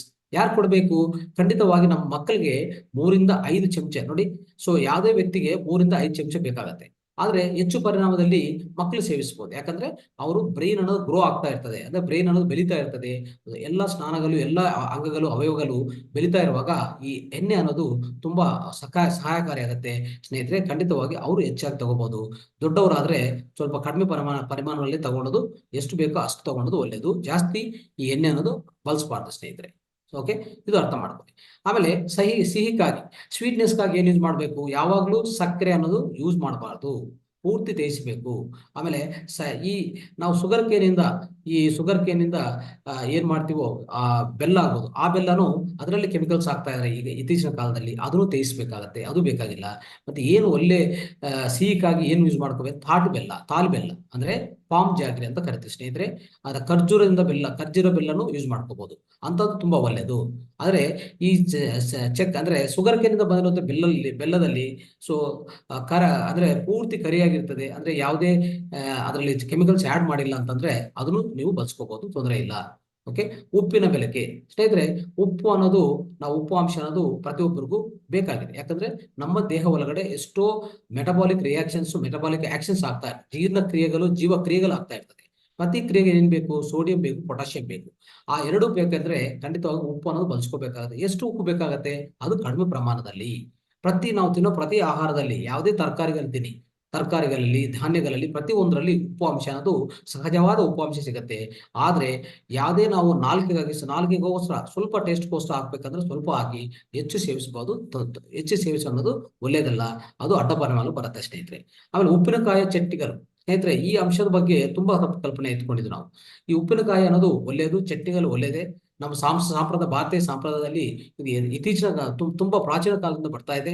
ಆದ್ರೆ ಇದರಲ್ಲಿ ಏನಿರ್ತದೆ ಅಂದ್ರೆ ಕ್ಯಾನ್ಸರ್ ತಡೆಗಟ್ಟುವಂತ ಅಂಶಗಳು ಇದರಲ್ಲಿ ಸಿಗುತ್ತೆ ಸ್ನೇಹಿತರೆ, ಈ ಉಪ್ಪಿನಕಾಯಿದಲ್ಲಿ, ಚಟ್ನಿಗಳಲ್ಲಿ. ಆದ್ರೆ ಇದಕ್ಕೆ ಬೇಕಾಗಿರುವಂತ ಏನೇನು ಅಂಶಗಳು, ಏನೇನು ಪದಾರ್ಥಗಳು ಹಾಕ್ತಿವೋ ಅದೆಲ್ಲಾನು ಸಾವಯವ ಕೃಷಿಯಿಂದ ಬಂದಿರೋ ಪದಾರ್ಥಗಳು ಇಟ್ಕೋಬೇಕಾಗತ್ತೆ. ಅಂದ್ರೆ ಈ ಆಯಿಲ್ ಆಗ್ಬೋದು, ಮತ್ತೆ ಬೇರೆ ಉಪ್ಪಿನಕಾಯಿಗೆ ಏನು ಯೂಸ್ ಮಾಡ್ತೀವೋ ಏನೇನು ಪದಾರ್ಥಗಳಿದೆಯೋ, ಉಪ್ಪು ಆಗ್ಬೋದು, ಇನ್ನೊಂದು ಆಗ್ಬೋದು. ಉಪ್ಪು ಅಷ್ಟೇ, ಉಪ್ಪು ಏನು ಯೂಸ್ ಮಾಡ್ಬೇಕಾಗತ್ತೆ, ನಾವು ಸಮುದ್ರ ಉಪ್ಪು ಯೂಸ್ ಮಾಡ್ಬೇಕು. ಇಲ್ಲ ಅಂದ್ರೆ ಒಂದು ಪಿಂಕ್ ಸಾಲ್ಟ್ ಅಂತ ಸಿಗುತ್ತೆ, ಇಲ್ಲ ಅಂದ್ರೆ ನಮ್ಮ ಹಿಮಾಲಯನ್ ಸಾಲ್ಟ್ ಅಂತ ಸಿಗುತ್ತೆ. ಅಂತ ಉಪ್ಪು, ಅದೇ ಸೈಂಧವ ಲವಣ ಅಂತ ಸಿಗುತ್ತೆ, ಅದು ಯೂಸ್ ಮಾಡಿ. ಟೇಬಲ್ ಸಾಲ್ಟ್ ಮತ್ತೆ ಪೌಡರ್ ಸಾಲ್ಟ್ ಅನ್ನೋದು ಯಾವಾಗಲೂ ಯೂಸ್ ಮಾಡಬಾರ್ದು. ಟಾಟಾ ಸಾಲ್ಟ್ ಅಂತ ಸಿಗುತ್ತಲ್ಲ, ಅದೆಲ್ಲ ಯೂಸ್ ಮಾಡಬಾರ್ದು. ಅಂತ ಪದಾರ್ಥಗಳು ಯೂಸ್ ಮಾಡಿ ಉಪ್ಪಿನಕಾಯಿ ಮಾಡ್ಕೊಂಡ್ರೆ ತುಂಬಾ ಒಳ್ಳೇದಾಗುತ್ತೆ ಸ್ನೇಹಿತರೆ. ಆಮೇಲೆ ನೋಡಿ ಸ್ನೇಹಿತರೆ, ಇಲ್ಲಿ ನಾವು ಏನ್ ತಿನ್ನಬಾರ್ದು, ಎರಡನೇದು ಅಂದ್ರೆ ಈ ಸಮಗ್ರ ಜೀವನ ಶೈಲಿ ಭಾಗದಾಗಿ 10 ಸೂತ್ರದಲ್ಲಿ 2ನೇ ಸೂತ್ರ ನಾವು ತಿಳ್ಕೊಂತಾ ಇದ್ದೀವಿ ಸ್ನೇಹಿತರೆ. ಇದರಲ್ಲಿ ಏನ್ ತಿನ್ನಬಾರ್ದು, ಏನ್ ಕುಡಿಯಬಾರ್ದು, ಬಳಕೆ ಮಾಡಬಾರ್ದು ಅಂತ ಅಂಶಗಳನ್ನು ಟೇಬಲ್ ತರ ಕೊಟ್ಟಿದ್ದೀನಿ, ದಯವಿಟ್ಟು ಗಮನಿಸ್ಕೊಳ್ಳಿ. ಓಕೆ, ಇದರಲ್ಲಿ ಓದಿದ್ರೆ ನಿಮ್ಗೆ ಗೊತ್ತಾಗತ್ತೆ. ಸೊ ಏನು ಶುಡ್ ನಾಟ್ ಈಟ್ ಅಂದ್ರೆ ಯಾವ್ದು ತಿನ್ನಬಾರ್ದು, ಶುಡ್ ನಾಟ್ ಡ್ರಿಂಕ್ ಯಾವ್ದು ಕುಡಿಯಬಾರ್ದು, ಶುಡ್ ನಾಟ್ ಯೂಸ್ ಯಾವ್ದು ಯೂಸ್ ಮಾಡಬಾರ್ದು ಅಂತ 3 ಟೇಬಲ್ ಅಲ್ಲಿ 3 ಪ್ರಧಾನ ಅಂಶಗಳು ಕೊಟ್ಟಿದ್ದೀನಿ. ಪ್ರತಿಯೊಬ್ಬರು ಗಮನಿಸಿ, ನಿಮ್ಗೆಲ್ಲ ಗೊತ್ತಾಗತ್ತೆ ಇಲ್ಲಿ. ಸೊ ಅದೆಲ್ಲ ನೀವು ಖಂಡಿತವಾಗಿ ಪಾಲನೆ ಮಾಡಿ. ಅಂದ್ರೆ ವೈಟ್ ರೈಸು ಮತ್ತೆ ಈ ವೀಟ್ ಫ್ಲೋರು ಅಂದ್ರೆ ಗೋಧಿ ಹಿಟ್ಟು ಇದೆಲ್ಲ ಯೂಸ್ ಮಾಡಬಾರ್ದು. ಮತ್ತೆ ಕೇನ್ ಜಾಗ್ರಿ ಅಂದ್ರೆ ಬೆಲ್ಲ, ಬೆಲ್ಲದನ್ನೋದು ಯೂಸ್ ಮಾಡಬಾರ್ದು. ಮೈದಾ ಯೂಸ್ ಮಾಡಬಾರ್ದು. ಅಂದ್ರೆ ಮೈದಾ ಇಲ್ಲ. ಎಗ್ಸ್ ಅಂದ್ರೆ ಈ ಗುಡ್ಡು ಅನ್ನೋದು ಅದಿಲ್ಲ, ಅದು ಯೂಸ್ ಮಾಡಬಾರ್ದು. ಮೊಟ್ಟೆದಲ್ಲಿ ಯಾವ್ದು ಮೊಟ್ಟೆ ಯೂಸ್ ಮಾಡಬಾರ್ದು, ಯಾವ್ದು ಮಾಂಸ ಯೂಸ್ ಮಾಡಬಾರ್ದು. ಮತ್ತೆ ಫಿಶ್, ಮೀನು ಯೂಸ್ ಮಾಡಬಾರ್ದು. ಡ್ರೈ ಫ್ರೂಟ್ಸ್ ಬೇಕಾಗಿಲ್ಲ ಸ್ನೇಹಿತರೆ, ಅಷ್ಟು ಬೇಕಾಗಿಲ್ಲ. ಓಕೆ. ಮತ್ತೆ ಬೇಕರಿ ಪ್ರಾಡಕ್ಟ್ಸ್ ಎಲ್ಲಾನು ತ್ಯಜಿಸಬೇಕಾಗುತ್ತೆ. ಯಾವುದೇ ಬರ್ಗರ್ಸು, ಬಿಸ್ಕೆಟ್ಸು, ಪಿಜ್ಜಾಸು ಎಲ್ಲ ತ್ಯಜಿಸಬೇಕಾಗತ್ತೆ. ಚಾಕ್ಲೇಟ್ಸ್ ಇಲ್ಲ, ಪನ್ನೀರ್ ಇಲ್ಲ, ಚೀಸ್ ಇಲ್ಲ ಸ್ನೇಹಿತರೆ. ಸೊ ಈ ತರ ಎಲ್ಲ ಈ ಮಿಲ್ಕ್ ಫೀಡ್ಸು, ಮಿಲ್ಕ್ ಪ್ರಾಡಕ್ಟ್ಸ್ ಯಾವುದೇ ಯೂಸ್ ಮಾಡಬಾರ್ದು. ಮಿಲ್ಕ್ ಸಮೇತ ತ್ಯಜಿಸಬೇಕಾಗತ್ತೆ. ಮಿಲ್ಕ್ನು ಯೂಸ್ ಮಾಡಬಾರ್ದು. ಇಂಥದೆಲ್ಲ ಟೂತ್ ಪೇಸ್ಟ್ ಯೂಸ್ ಮಾಡಬಾರ್ದು. ಟೇಬಲ್ ಸಾಲ್ಟ್ ಯೂಸ್ ಮಾಡಬಾರ್ದು. ರೈಟ್. ಸೊ ಸ್ನೇಹಿತರೆ ಇಷ್ಟೆಲ್ಲ ಇದೆ ಆಯ್ತಾ. ಇವನ್ ಹಾನಿ ಅಂದ್ರೆ ಜೀನ್ ತುಪ್ಪನು ಅಷ್ಟೇನು ಬೇಕಾಗಿಲ್ಲ ಸ್ನೇಹಿತರೆ. ಅದು ಒಳ್ಳೆ ಜೀನ್ ತುಪ್ಪ ಸಿಕ್ಕಿದ್ರೆ ಓಕೆ, ಇಲ್ಲಾಂದ್ರೆ ಜೀನ್ ಹಿಂಸಿಸಿ ನಾವು ಅಂತ ಜೀನ್ ತುಪ್ಪ ತಗೊಳಕ್ಕೆ ಹೋಗ್ಬಾರ್ದು. ಅದು ಒಂದು ಅದು ದೊಡ್ಡ ಪಾಪ ಕರ್ಮ ಆಗತ್ತೆ ಸ್ನೇಹಿತರೆ. ಆಮೇಲೆ ಈ ಸುಡ್ ನಾಟ್ ಡ್ರಿಂಕ್ ಅನ್ನೋದು ನೋಡ್ಕೊಳ್ಳಿ. ಈ ನಮ್ಮ ಹಸುವಿಂದನು, ಎಮ್ಮೆಯಿಂದನು, ಗೋಟಿಂದ, ಈ ಮೇಕೆಯಿಂದನು ಯಾವುದೇ ಮಿಲ್ಕ್ ಆಗಲಿ, ಮಿಲ್ಕ್ ಯೂಸ್ ಮಾಡಬಾರ್ದು. ಆ ಹಾಲು ಕುಡಿಬಾರ್ದು. ಕಾಫಿ, ಟೀ ಯಾವುದು ಯೂಸ್ ಮಾಡಬಾರ್ದು. ಸೋಯಾ ಮಿಲ್ಕ್ ಆಗ್ಬೋದು ಸ್ನೇಹಿತರೆ. ಈ ಈ ಹಾಲು ಬದಲಾಗಿ ಈಗಾಗಲೇ ಹೇಳಿದೀನಿ, ಎಲ್ಲಿ ಬೀಜಗಳ ತುಂಬಾ ಒಳ್ಳೆಯದು. ಆದ್ರೆ ಈ ಪ್ಲಾಂಟ್ ಬೇಸ್ಡ್ ಮಿಲ್ಕ್ ಅಂತ ಸಿಗತ್ತೆ, ಅಂದ್ರೆ ಸಸ್ಯಗಳಿಂದನೂ ನಾವು ಮಿಲ್ಕ್ ಮಾಡ್ಕೋಬಹುದು. ಅಂತ ಮಿಲ್ಕ್ ನೀವು ಕುಡಿಯಬಹುದು. ಅಂದ್ರೆ ಈ ಕಡಲೆಕಾಯಿ ಬೀಜದಿಂದ ಆಗ್ಬೋದು, ಕೋಕೋನಟ್ ಅಂದ್ರೆ ನಮ್ಮ ತೆಂಗಿನಕಾಯಿ ಆಗ್ಬೋದು, ಈ ತೆಂಗಿನಕಾಯಿ ಆಗ್ಬೋದು, ಇಂಥದ್ರಿಂದ ನಾವು ಹಾಲು ಪ್ರಿಪೇರ್ ಮಾಡ್ಕೊಂಡು ಅಂತ ಹಾಲು ಕುಡಿಬಹುದು. ಅದು ಪ್ಲಾಂಟ್ ಬೇಸ್ಡ್ ಮಿಲ್ಕ್ ಅಂತ ಕರಿತೀವಿ. ಅದು ಒಳ್ಳೆ ಡೈಜೆಷನ್ ಆಗುತ್ತೆ, ಯಾವುದು ಜೀರ್ಣಕ್ರಿಯೆ ಉಂಟಾಗಲ್ಲ ಸ್ನೇಹಿತರೆ. ಅದು ಯೂಸ್ ಮಾಡ್ಕೊಳ್ಳಿ. ಆಯ್ತು. ಆಮೇಲೆ ನೋಡಿ, ಕೂಲ್ ಡ್ರಿಂಕ್ಸ್, ಅದು ಯಾವ ಕೂಲ್ ಡ್ರಿಂಕ್ಸ್ ಯೂಸ್ ಮಾಡಬಾರ್ದು. ಶುಡ್ ನಾಟ್ ಯೂಸ್ ಅಂತ ಏನ್ ಪದಾರ್ಥಗಳು ಯೂಸ್ ಮಾಡೋದು, plastic items, bottles, boxes, aluminium, ನೋಡಿ ಈ ಕುಕಿಂಗ್ ಅಲ್ಯೂಮಿನಿಯಂ ವೆಸಲ್ಸ್ ಆಗ್ಬೋದು, ಯಾವುದು ಯೂಸ್ ಮಾಡಬಾರ್ದು ಸ್ನೇಹಿತರೆ. ಇದೆಲ್ಲ ನಾನ್ ಸ್ಟಿಕ್ ಪ್ಯಾನ್ಗಳು ಎಲ್ಲ ಯೂಸ್ ಮಾಡಬಾರ್ದು. ಇದೆಲ್ಲ ನೀವು ಗಮನಿಸಿ ದಯವಿಟ್ಟು. ಆಮೇಲೆ ಸಮಯೋಚಿತ, ಮೂರನೇ ಸೂತ್ರ ಸಮಯೋಚಿತ ಆಹಾರ ಸ್ನೇಹಿತರೆ. ಸೊ ಖಂಡಿತವಾಗಿ ಒಂದು ಒಳ್ಳೆ ಕರೆಕ್ಟ್ ಟೈಮ್ಗೆ ನಾವು ಊಟ ಮಾಡ್ಬೇಕಾಗತ್ತೆ. ಈ ಏನಾಗ್ತದೆ, ಮಕ್ಕಳು ಏನಾಗ್ತದೆ, ಹಸುವಾಗದೆಲ್ಲ ತಿನ್ಬೋದು. ಯಾವಾಗ ಮಕ್ಕಳಿಗೆ ಹಸುವಾಗುತ್ತೋ ಅವಾಗೆಲ್ಲ ತಿನ್ಬೋದು. ನಾವು ಆತರ ಮಾಡಬಾರ್ದು. ದೊಡ್ಡವರಾದ್ರೆ ಖಂಡಿತವಾಗಿ ಒಂದು ನಿಯಂತ್ರಣ ಫಾಲೋ ಮಾಡಿ, ಒಂದು ನಿಯಂತ್ರಣ ಇಟ್ಕೋಬೇಕು. 9 ಗಂಟೆಗೆ ಬೆಳಗ್ಗೆ ತಿಂದ್ರೆ, ಸೊ ಕರೆಕ್ಟ್ ಆಗಿ ಈ ಧಾನ್ಯಗಳು ನಾವು ಹೇಳಿದ್ವಲ್ಲ, ಮೇಲ್ನೇಲಿನಂತ ಧಾನ್ಯಗಳು, ಆ ಸಿರಿಧಾನ್ಯಗಳಿಂದ ಆಹಾರ ಸೇವನೆ ಮಾಡಿದ್ರೆ ಖಂಡಿತವಾಗಿ ನೀವು ಮತ್ತೆ ಸಂಜೆ 6 ಗಂಟೆಗೆ ಒಂದು ಊಟ ಮಾಡಿದ್ರೆ ಸಾಕಾಗುತ್ತೆ. ಮಧ್ಯದಲ್ಲಿ ಏನೇ ನಿಮ್ಗೆ ಸ್ವಲ್ಪ ಹಸುವೆ ಆದ್ರೆ ಈ ನಮ್ಮ ಯಾವ್ದು ಗೋವಾ ಆಗ್ಬೋದು, ಅಂದ್ರೆ ಒಂದು ಹಣ್ಣುಗಳು, ಯಾವುದೇ ಹಣ್ಣುಗಳು, ಸೀಸನ್ ಫ್ರೂಟ್ಸ್ ಅಂತ ಲೋಕಲ್ ಫ್ರೂಟ್ಸ್ ಸಿಗುತ್ತಲ್ಲ, ಅಂತ ಹಣ್ಣುಗಳು ಸೇವಿಸಿದ್ರೆ ತುಂಬಾ ಒಳ್ಳೆಯದು. ಸಂಜೆ 6 ರಿಂದ 7 ಗಂಟೆಗೆ ಊಟ ಮುಗಿಸ್ಬೇಕಾಗತ್ತೆ ಸ್ನೇಹಿತರೆ. ಮಧ್ಯದಲ್ಲಿ ಹಸುವಾಗುವಾಗ ಬಾಳೆಹಣ್ಣು ಅಥವಾ ಸೌತೆಕಾಯಿ ಅಥವಾ ಗೋವಾ ಹಣ್ಣು ಇಂಥ ತಿನ್ಬೋದು. ಆಮೇಲೆ ಮಜ್ಜಿಗೆನು ಚೆನ್ನಾಗಿ ಕುಡಿಯಬಹುದು ಮಧ್ಯದಲ್ಲಿ ಹಸು ಆದ್ರೆ. ಇಂಥ ಆಹಾರ ನಿಯಮ ಅನ್ನೋದು ಇಟ್ಕೊಂಡ್ರೆ ಸ್ನೇಹಿತರೆ ತುಂಬಾ ಒಳ್ಳೇದಾಗತ್ತೆ. ಮಧ್ಯರಾತ್ರಿಯಲ್ಲಿ ಯಾವ್ದು ತಿನ್ನಬಾರ್ದು, ಸಮಯಕ್ಕೆ ಸರಿಯಾಗಿ ಊಟ ಮಾಡೋದು ಯಾವಾಗಲೂ ಉತ್ತಮ. ನೀರು ಸ್ನೇಹಿತರೆ, ನೀರು ಅನ್ನೋದು ಈಗಾಗಲೇ, ನೀರು ಅಂಶ ಅನ್ನೋದು ತುಂಬಾ ದೊಡ್ಡ ಅಂಶ. ಇದು ಈಗಾಗಲೇ ನಾನು ಎಷ್ಟೋ ಕ್ಲಾಸಸ್ಗಳಲ್ಲಿ, ಇಷ್ಟು ಬ್ಯಾಚಸ್ಗಳಲ್ಲಿ ಈ ನೀರಿನ ಬಗ್ಗೆನೆ ಸಪರೇಟ್ ವಿಡಿಯೋಸ್ ಮಾಡಿದೆ. ಅಂದ್ರೆ ನೀರು ಬಗ್ಗೆ, ಯಾವ ನೀರು ಕುಡಿಯಬೇಕು, ಎಂತ ನೀರು, ಯಾವ ಕ್ವಾಲಿಟಿ, ಎಷ್ಟು ನೀರು ಕುಡಿಯಬೇಕು, ನೀರು ಕುಡಿಯೋ ವಿಧಾನ, ಪ್ರತಿಯೊಂದು ನಾನು ತಿಳ್ಕೊಟ್ಟಕ್ಕೆ ಪ್ರಯತ್ನ ಮಾಡಿದ್ದೀನಿ. ಅದೆಲ್ಲ ನೀವು ವಿಡಿಯೋಸ್ ನಮ್ಮ ಮಾತಾ ಟಿವಿಯಲ್ಲಿ ಸಿಗತ್ತೆ, ದಯವಿಟ್ಟು ಅದೆಲ್ಲ ನೀವು ವೀಕ್ಷಿಸ್ಕೊಳ್ಳಿ ಸ್ನೇಹಿತರೆ. ಸೊ ಸಂಕ್ಷಿಪ್ತವಾಗಿ ನಾವು ನೀರು ಬಗ್ಗೆ ಹೇಳ್ತೀನಿ. ನೀರು ಅನ್ನೋದು ಈಗಾಗಲೇ ಕೆಟ್ಟೋಗಿದೆ ಸ್ನೇಹಿತರೆ. ಆಚೆ ಕಡೆ ಅಂದ್ರೆ ಮಾರ್ಕೆಟ್ ಅಲ್ಲಿ, ಸೊಸೈಟಿಯಲ್ಲಿ, ಸಮಾಜದಲ್ಲಿ ಸಿಗುವಂತ ನೀರು ಖಂಡಿತವಾಗಿ ಎಲ್ಲಾನು ಆಸಿಡಿಕ್ ವಾಟರ್ ಸ್ನೇಹಿತರೆ. ಅಂದ್ರೆ ಅದು ಆಮ್ಲಯುತವಾಗಿದೆ, ಅದು ಕ್ಷಾರಯುತವಾಗಿಲ್ಲ. ಆಲ್ಕಲೈನ್ ವಾಟರ್ ಸಿಗ್ತಾ ಇಲ್ಲ. ಸೊ ಪಿ ಎಚ್ ವ್ಯಾಲ್ಯೂ ತುಂಬಾ ಕಡಿಮೆ ಇದೆ. ಪಿ ಎಚ್ ವ್ಯಾಲ್ಯೂ 7.5 ಇರಬೇಕು ಒಳ್ಳೆ ಕುಡಿಯೋ ನೀರಿಗೆ. ಬಟ್ ಆದ್ರೆ ನಾವು ಕುಡಿಯುವಂತ ನೀರಿಗೆ 6 ಇದೆ, 5 ಇದೆ, ಅಷ್ಟು ಅದು ಪಿ ಎಚ್ ವ್ಯಾಲ್ಯೂ ಇದೆ. ಅದೆಲ್ಲ ಒಳ್ಳೇದಲ್ಲ. ಮತ್ತೆ TDS ಅಷ್ಟೇ, ನೀರಲ್ಲಿ ಸಿಗುವಂತ TDS ನಾವು ಕುಡಿಯುವಂತ ನೀರಿಗೆ ಒಳ್ಳೆ TDS ಅಂದ್ರೆ ಎಷ್ಟಿರ್ಬೇಕು ಅಂದ್ರೆ ಟೋಟಲ್ ಡಿಸಾಲ್ವ್ ಸಾಲ್ಟ್ಸ್ ಅಂತ ಹೇಳ್ತೀವಿ. ಆ TDS ಅನ್ನೋದು 100 ಇಂದ, ಅಂದ್ರೆ 150 ಇಂದ 200 ಇರ್ಬೇಕು ಸ್ನೇಹಿತರೆ. ಆದ್ರೆ ನಾವು ಕುಡಿಯುವಂತ ಆಲ್ಕಲೈನ್ ವಾಟರ್ ಅಂದ್ರೆ ಮಿನರಲ್ ವಾಟರ್ ಅಂತ ಕುಡಿತೀವಲ್ಲ ಆಚೆ ಕಡೆ, ಅದರಲ್ಲಿನೂ 50ಕ್ಕಿಂತ ಮೇಲೆ ಇಲ್ಲ, 30 ಇಂದ 50ಕ್ಕಿಂತ ಮೇಲೆ ಈ TDS ಇಲ್ಲ. ಅದಕ್ಕೋಸ್ಕರ ಅದು ಯಾವುದು ಮಿನರಲ್ ವಾಟರ್ ಅಲ್ಲ, ಅದು ಜೀರೋ ವಾಟರ್ ಅಂತ ಹೇಳ್ಬೋದು ಸ್ನೇಹಿತರೆ. ಸೊ ಆಗ ಈ ತರ ಇರುವಾಗ ಇಂಥ ಟೈಮಲ್ಲಿ, ಸಮಯದಲ್ಲಿ ಏನ್ ಮಾಡ್ಬೇಕು, ನಾನು ಎಂತ ನೀರು ಕುಡಿಬೇಕಂದ್ರೆ ಖಂಡಿತವಾಗಿ ಸ್ನೇಹಿತರೆ, ಯಾವುದೇ ನೀರು ತಗೊಳ್ಳಿ, ನೀವು ಒಂದು ತಾಮ್ರದ ಪಾತ್ರ ಮನೇಲಿ ಇಟ್ಕೊಳ್ಳಿ. ತಾಮ್ರದ ಪಾತ್ರ ಹೊರಗಡೆ ನೀರನ್ನು ಸಂಗ್ರಹಿಸ್ಕೊಳ್ಳಿ. ಆ ನೀರನ್ನು ಒಂದು ಇಡೀ ನೈಟ್ ಎಲ್ಲ ಒಂದು 6 ಗಂಟೆ ಕಾಲ, 8 ಗಂಟೆ ಕಾಲ ನೀವು ನೀರು ಸಂಗ್ರಹಿಸಿಕೊಂಡು ತಾಮ್ರದಲ್ಲಿ ಇಟ್ಕೊಂಡು ಬೆಳಗ್ಗೆ ಆ ನೀರು ನೀವು ಕುಡಿದ್ರೆ, ಅದು ನೀವು ಒಂದು ಏನಂತ ಹೇಳ್ಬೋದು ಅಂದ್ರೆ ಎನರ್ಜಿ ವಾಟರ್, ಇಲ್ಲಾಂದ್ರೆ ಒಂದು ಸ್ಟ್ರಕ್ಚರ್ಡ್ ವಾಟರ್ ಅಂತ ಕರಿತೀವಿ ಸ್ನೇಹಿತರೆ. ಅದು ಒಳ್ಳೆ ನೀರಾಗತ್ತೆ, ಒಂದು ಶಕ್ತಿಯುತ ನೀರಾಗತ್ತೆ ಸ್ನೇಹಿತರೆ. ಅಂತ ನೀರು ನೀವು ಕುಡಿಯಬಹುದು. ಅಂದ್ರೆ ಏನಾಗ್ತದೆ ಈ ತಾಮ್ರಪಾತ್ರ ಅಂದ್ರೆ, ನೀರಲ್ಲಿರುವಂತ ಯಾವುದೇ ಬ್ಯಾಕ್ಟೀರಿಯಾಗಳು, ವೈರಸ್ಗಳು, ಪದಾರ್ಥ, ಬೇರೆ ಬೇರೆ ಮಲಿನ ಪದಾರ್ಥಗಳು ಯಾವುದೇ ಇದ್ರೂ ಅದೆಲ್ಲಾನು ತೆಗೆದಾಕ್ತದೆ. ಸೊ ನೀರನ್ನು ಸ್ವಚ್ಛಗೊಳಿಸ್ತದೆ ಈ ತಾಮ್ರದ ಪಾತ್ರ. ಆಮೇಲೆ ತಾಮ್ರದ ಪಾತ್ರನು ಸ್ವಲ್ಪ ಒಳ್ಳೆ ಅಂದ್ರೆ ಫ್ರೀ ಎಲೆಕ್ಟ್ರಾನ್ಸ್ನು, ಹೆಚ್ಚಾಗಿ ಎಲೆಕ್ಟ್ರಾನ್ಸ್ನು ಈ ನೀರು ಹೊರಗಡೆ ಸೇರಿಸ್ತದೆ. ಅವಾಗ ನೀರು ಶಕ್ತಿಯುತವಾಗುತ್ತೆ. ಎಂತ ಎನರ್ಜಿ ವಾಟರ್ ನಾವು ಕುಡಿದ್ರೆ ನಮಗೂ ತುಂಬಾ ಒಳ್ಳೇದಾಗುತ್ತೆ ಸ್ನೇಹಿತರೆ. ಅದಕ್ಕೋಸ್ಕರ ನಮ್ಮ ಪೂರ್ವಿಕರು, ನಮ್ಮ ಮುನಿಗಳು, ಋಷಿಗಳು ಪ್ರತಿಯೊಬ್ಬರು ತಾಮ್ರದ ಪಾತ್ರದಲ್ಲೇ ಈಗ್ಲೂ ಅವರು ಅಂತ ವಾಟರ್ ಕುಡಿತಾ ಇರ್ತಾರೆ, ಅಂತ ನೀರು ಸೇವನೆ ಮಾಡ್ತಾ ಇರ್ತಾರೆ. ಅದಕ್ಕೋಸ್ಕರ ಅವ್ರ ಆರೋಗ್ಯವನ್ನು ತುಂಬಾ ಚೆನ್ನಾಗಿರ್ತದೆ ಸ್ನೇಹಿತರೆ. ಅದಕ್ಕೋಸ್ಕರ ಈ ತಾಮ್ರದ ಪಾತ್ರ ಅನ್ನೋದು ಅಳವಡಿಸ್ಕೊಳ್ಳಿ. ಆದ್ರೆ ನಿಮ್ಗೆ ತಾಮ್ರದ ಪಾತ್ರ ಇಲ್ಲ ಅಂದ್ರೆ ಒಂದು ಸ್ಟೀಲ್ ಪಾತ್ರ ಇದೆ, ಅದರಲ್ಲಿನೂ ಒಂದು ತಾಮ್ರದ ಒಂದು ಸೀಟ್ ಮಾಡ್ಕೊಳ್ಳಿ. ಅದು 3 ಇಂಚು ಮತ್ತೆ 12 ಇಂಚು, 12 ಇಂಚು 3 ಇಂಚ್ಗೆ ಒಂದು ಸೀಟ್ ಮಾಡಿಕೊಂಡು ಆ ತಾಮ್ರದ ತಟ್ಟೆಯನ್ನು ಆ ನೀರು ಹೊರಗಡೆ ಇಡ್ಬೋದು. ಮತ್ತೆ ಒಂದೇನಂದ್ರೆ ಇದು ಪ್ರತಿ ಒಂದು ದಿವಸ, ಇವತ್ತು ನೈಟ್ ಇಟ್ಕೊಂಡ್ರೆ ನೆಕ್ಸ್ಟ್ ಡೇನೆ ತಾಮ್ರದ ಪಾತ್ರ ಆಗ್ಬೋದು, ತಾಮ್ರದ ಸೀಟ್ ಆಗ್ಬೋದು, ಖಂಡಿತವಾಗಿ ನೀವು ಸ್ವಚ್ಛಗೊಳಿಸ್ಬೇಕು. ಅಂದ್ರೆ ಹೆಂಗ್ ಸ್ವಚ್ಛಗೊಳಿಸ್ಬೇಕಂದ್ರೆ, ಒಂದು ನಿಂಬೆಕಾಯಿ ತಗೊಳ್ಳಿ. ನಿಂಬೆಕಾಯಿಗೆ ಉಪ್ಪು ಹಚ್ಕೊಂಡು ಚೆನ್ನಾಗಿ ಉಜ್ಜಬೇಕಾಗತ್ತೆ. ಚೆನ್ನಾಗಿ ಉಜ್ಜಿ ಮೇಲೆ ಕೆಳಗಡೆ ಚೆನ್ನಾಗಿ ಉಜ್ಜಿ, ಮತ್ತೆ ಆ ತಾಮ್ರದ ಸೀಟ್ ಆಗ್ಬೋದು, ತಾಮ್ರದ ಪಾತ್ರ ಆಗ್ಬೋದು, ನೆಕ್ಸ್ಟ್ ದಿವಸ ಮೊದಲನೇ ದಿವಸ ನೀವು ಮತ್ತೆ ನೀರು ಸಂಗ್ರಹಿಸಕ್ಕೆ ಯೂಸ್ ಮಾಡ್ಕೋಬಹುದು. ಇದು ನೀರನ್ನು ಸಂಗ್ರಹಿಸಿದ ವಿಧಾನ ನಾನು ಹೇಳ್ಕೊಡ್ತೇನೆ ಸ್ನೇಹಿತರೆ. ಇದು ದಯವಿಟ್ಟು ಪಾಲನೆ ಮಾಡಿ. ಆಮೇಲೆ ಕಷಾಯಗಳು ನೋಡಿ, ಈ ಹೆರ್ಬಲ್ ಡಿಕಾಷನ್ಸ್ ಅಂತ ನಾವು ಹೇಳ್ತಾ ಇರ್ತೀವಿ ಸ್ನೇಹಿತರೆ. ಕಷಾಯಗಳು, ಎಲ್ಲಾ ಕಷಾಯಗಳನ್ನು ನಾವು ಮನೆಯಲ್ಲೇ ಮಾಡ್ಕೋಬಹುದು ಸ್ನೇಹಿತರೆ. ಪ್ರತಿಯೊಂದು ಕಷಾಯ ಒಂದೊಂದು ವ್ಯಾಧಿ ಕೆಲಸ ಮಾಡ್ತದೆ. ಅಂದ್ರೆ ಒಂದೊಂದು ವ್ಯಾಧಿ, ಒಂದೊಂದು ಕಾಯಿಲೆಗಳ ಬಂದ್ರೆ ಆ ಕಾಯಿಲೆಗಳಿಗೂ ಒಂದೊಂದು ಕಷಾಯ ಅನ್ನೋದು ಈಗಾಗಲೇ ನಾನು ಎಷ್ಟೋ ಕ್ಲಾಸ್ ಹೇಳ್ಕೊಟ್ಟಿದ್ದೀನಿ. ಈಗ ನಿಮ್ಗೆ ಸಂಕ್ಷಿಪ್ತವಾಗಿ ಹೇಳ್ತಾ ಇದ್ದೀನಿ. ಈ ಕಷಾಯವನ್ನು ತಯಾರು ಮಾಡಿಸ್ಕೊಂಡು ಮನೆಯಲ್ಲಿ ಟೀ ಕಾಫಿ ಬದಲಾಗಿ, ಟೀ ಕಾಫಿ ಅನ್ನೋದು ಬ್ರಿಟಿಷ್ ಮೆಥಡ್ಸ್ ಐತೆ. ಅದು ನಮ್ಮ ಪಾಶ್ಚಾತ್ಯ ದೇಶದಿಂದ ಬಂದಿರೋದು, ನಮ್ಮ ಪ್ರಾಚೀನ ದೇಶದಿಂದ ಬಂದಿರೋದಂತ ಪದ್ಧತಿ ಅಲ್ಲ. ಅದು ತ್ಯಜಿಸಬೇಕಾಗತ್ತೆ. ಖಂಡಿತವಾಗಿ ಇವತ್ತಿಂದನೇ ಟೀ ಕಾಫಿಯನ್ನು ನಿಲ್ಲಿಸಬೇಕಾಗತ್ತೆ. ಅದು ಬದಲಾಗಿ ಏನ್ ಮಾಡ್ಕೋಬೇಕು ನಾವು, ಅದು ಕಷಾಯ ಮಾಡ್ಕೊಳ್ಳಿ. ಎಲೆಗಳು, ಎಷ್ಟೋ ಎಲೆಗಳು ಸಿಗುತ್ತೆ ನಿಮ್ಗೆ. ಏನೇ ಎಲೆಗಳು ಸಿಗುತ್ತೆ, ಬೇವಿನ ಬೇವಿನದು, ತುಳಸಿ ಎಲೆ, ಸೊ ಎಲ್ಲಾ ಎಲೆಗಳು, ಈ ಎಲ್ಲಾ ಏನೇ ಎಲೆಗಳು ಸಿಗುತ್ತೆ ಲಭ್ಯವಾಗತ್ತೋ ನಮ್ಮ ಸುತ್ತಮುತ್ತ, ಅದರಿಂದ ನಾವು ಮಾಡ್ಕೊಳ್ಳುವಂತ ಈ ಅದರಿಂದ ತಯಾರು ಮಾಡಿಸ್ಕೊಂತ ಈ ಕಷಾಯವನ್ನು ಖಂಡಿತವಾಗಿ ಇದು ಕುಡಿಬೇಕಾಗತ್ತೆ. ಪ್ರತಿದಿನ ಇದು ಕುಡಿಯೋದು ತುಂಬಾ ಒಳ್ಳೆಯದು. ಎಲ್ಲ ಅನಾರೋಗ್ಯ ಹೋಗತ್ತೆ. ಅದು ಇನ್ನೊಂದೇನಂದ್ರೆ, ಯಾವುದೇ ಅನಾರೋಗ್ಯ ಬರೋದನ್ನು ತಡೆಗಟ್ಟು ಮಾಡುವಂತ ಶಕ್ತಿ ಈ ಕಷಾಯಕ್ಕೆ ಇರುತ್ತೆ ಸ್ನೇಹಿತರೆ. ದಯವಿಟ್ಟು ಇದು ಪಾಲನೆ ಮಾಡಿ. ಆಮೇಲೆ ಅಡಿಗೆಗಾಗಿ ಪಾತ್ರಗಳು ಏನು ಯೂಸ್ ಮಾಡ್ತೀವಿ, ಖಂಡಿತವಾಗಿ ಸ್ಟೀಲ್ ಪಾತ್ರಗಳು, ಮಣ್ಣಿನ ಪಾತ್ರಗಳು, ಕೆಂಪಿನ ಪಾತ್ರಗಳು ಯೂಸ್ ಮಾಡಿ. ಯಾವುದೇ ನಾನ್ ಸ್ಟಿಕ್ ಪಾತ್ರ ಯೂಸ್ ಮಾಡಕೋಬೇಡಿ. ಅದು 6ನೇ ಸೂತ್ರ.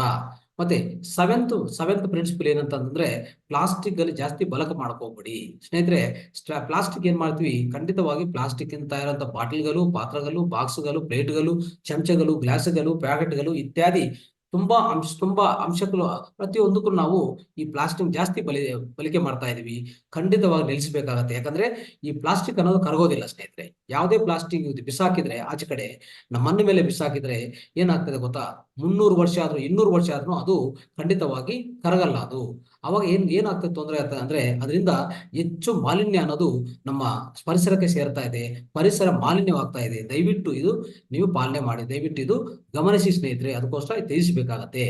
ಯಾವುದೇ ಈ ಪ್ಲಾಸ್ಟಿಕ್ ಇಂದ ಪ್ಲಾಸ್ಟಿಕ್ ಬಳಕೆ ಮಾಡಿದ್ರು, ಪ್ಲಾಸ್ಟಿಕ್ ಒಳಗಡೆ ಯಾವುದೇ ನೀವು ನೀರನ್ನು ಸಂಗ್ರಹಿಸಿ, ಇಲ್ಲ ಒಂದು ಉಪ್ಪಿನಕಾಯಿ ಸಂಗ್ರಹಿಸಿ, ಇನ್ನು ಏನೇ ಪದಾರ್ಥಗಳು ಅದ್ರ ಒಳಗಡೆ ಸಂಗ್ರಹಣೆ ಮಾಡಿದ್ರೆ ಸ್ನೇಹಿತರೆ ಏನಾಗ್ತದೆ, ಈ ಪ್ಲಾಸ್ಟಿಕ್ ಅಂಶ ಅನ್ನೋದು ಸ್ವಲ್ಪ ಪದಾರ್ಥ ಒಳಗಡೆ ಹೋಗಿ, ನಾವು ಆ ಪದಾರ್ಥ ಸೇವನೆ ಮಾಡುವಾಗ ನಮ್ಮ ಒಳಗಡೆ ಆ ಪ್ಲಾಸ್ಟಿಕ್ ನ್ಯಾನೋ ಪಾರ್ಟಿಕಲ್ಸ್ ಎಲ್ಲ ಸೇರ್ಕೊಂಡು ನಮ್ಮ ಚಿಕ್ಕ ಕರ್ಲ್ ಏನಿದೆಯೋ, ಸಣ್ಣ ಕರ್ಲ್ ಏನಿದೆಯೋ, ಆ ಕರ್ಲು ಒಳಗಡೆ ಹೋಗಿ ಗೋಡಲ್ಗೆಲ್ಲ ಅಂಟ್ಕೊತದೆ.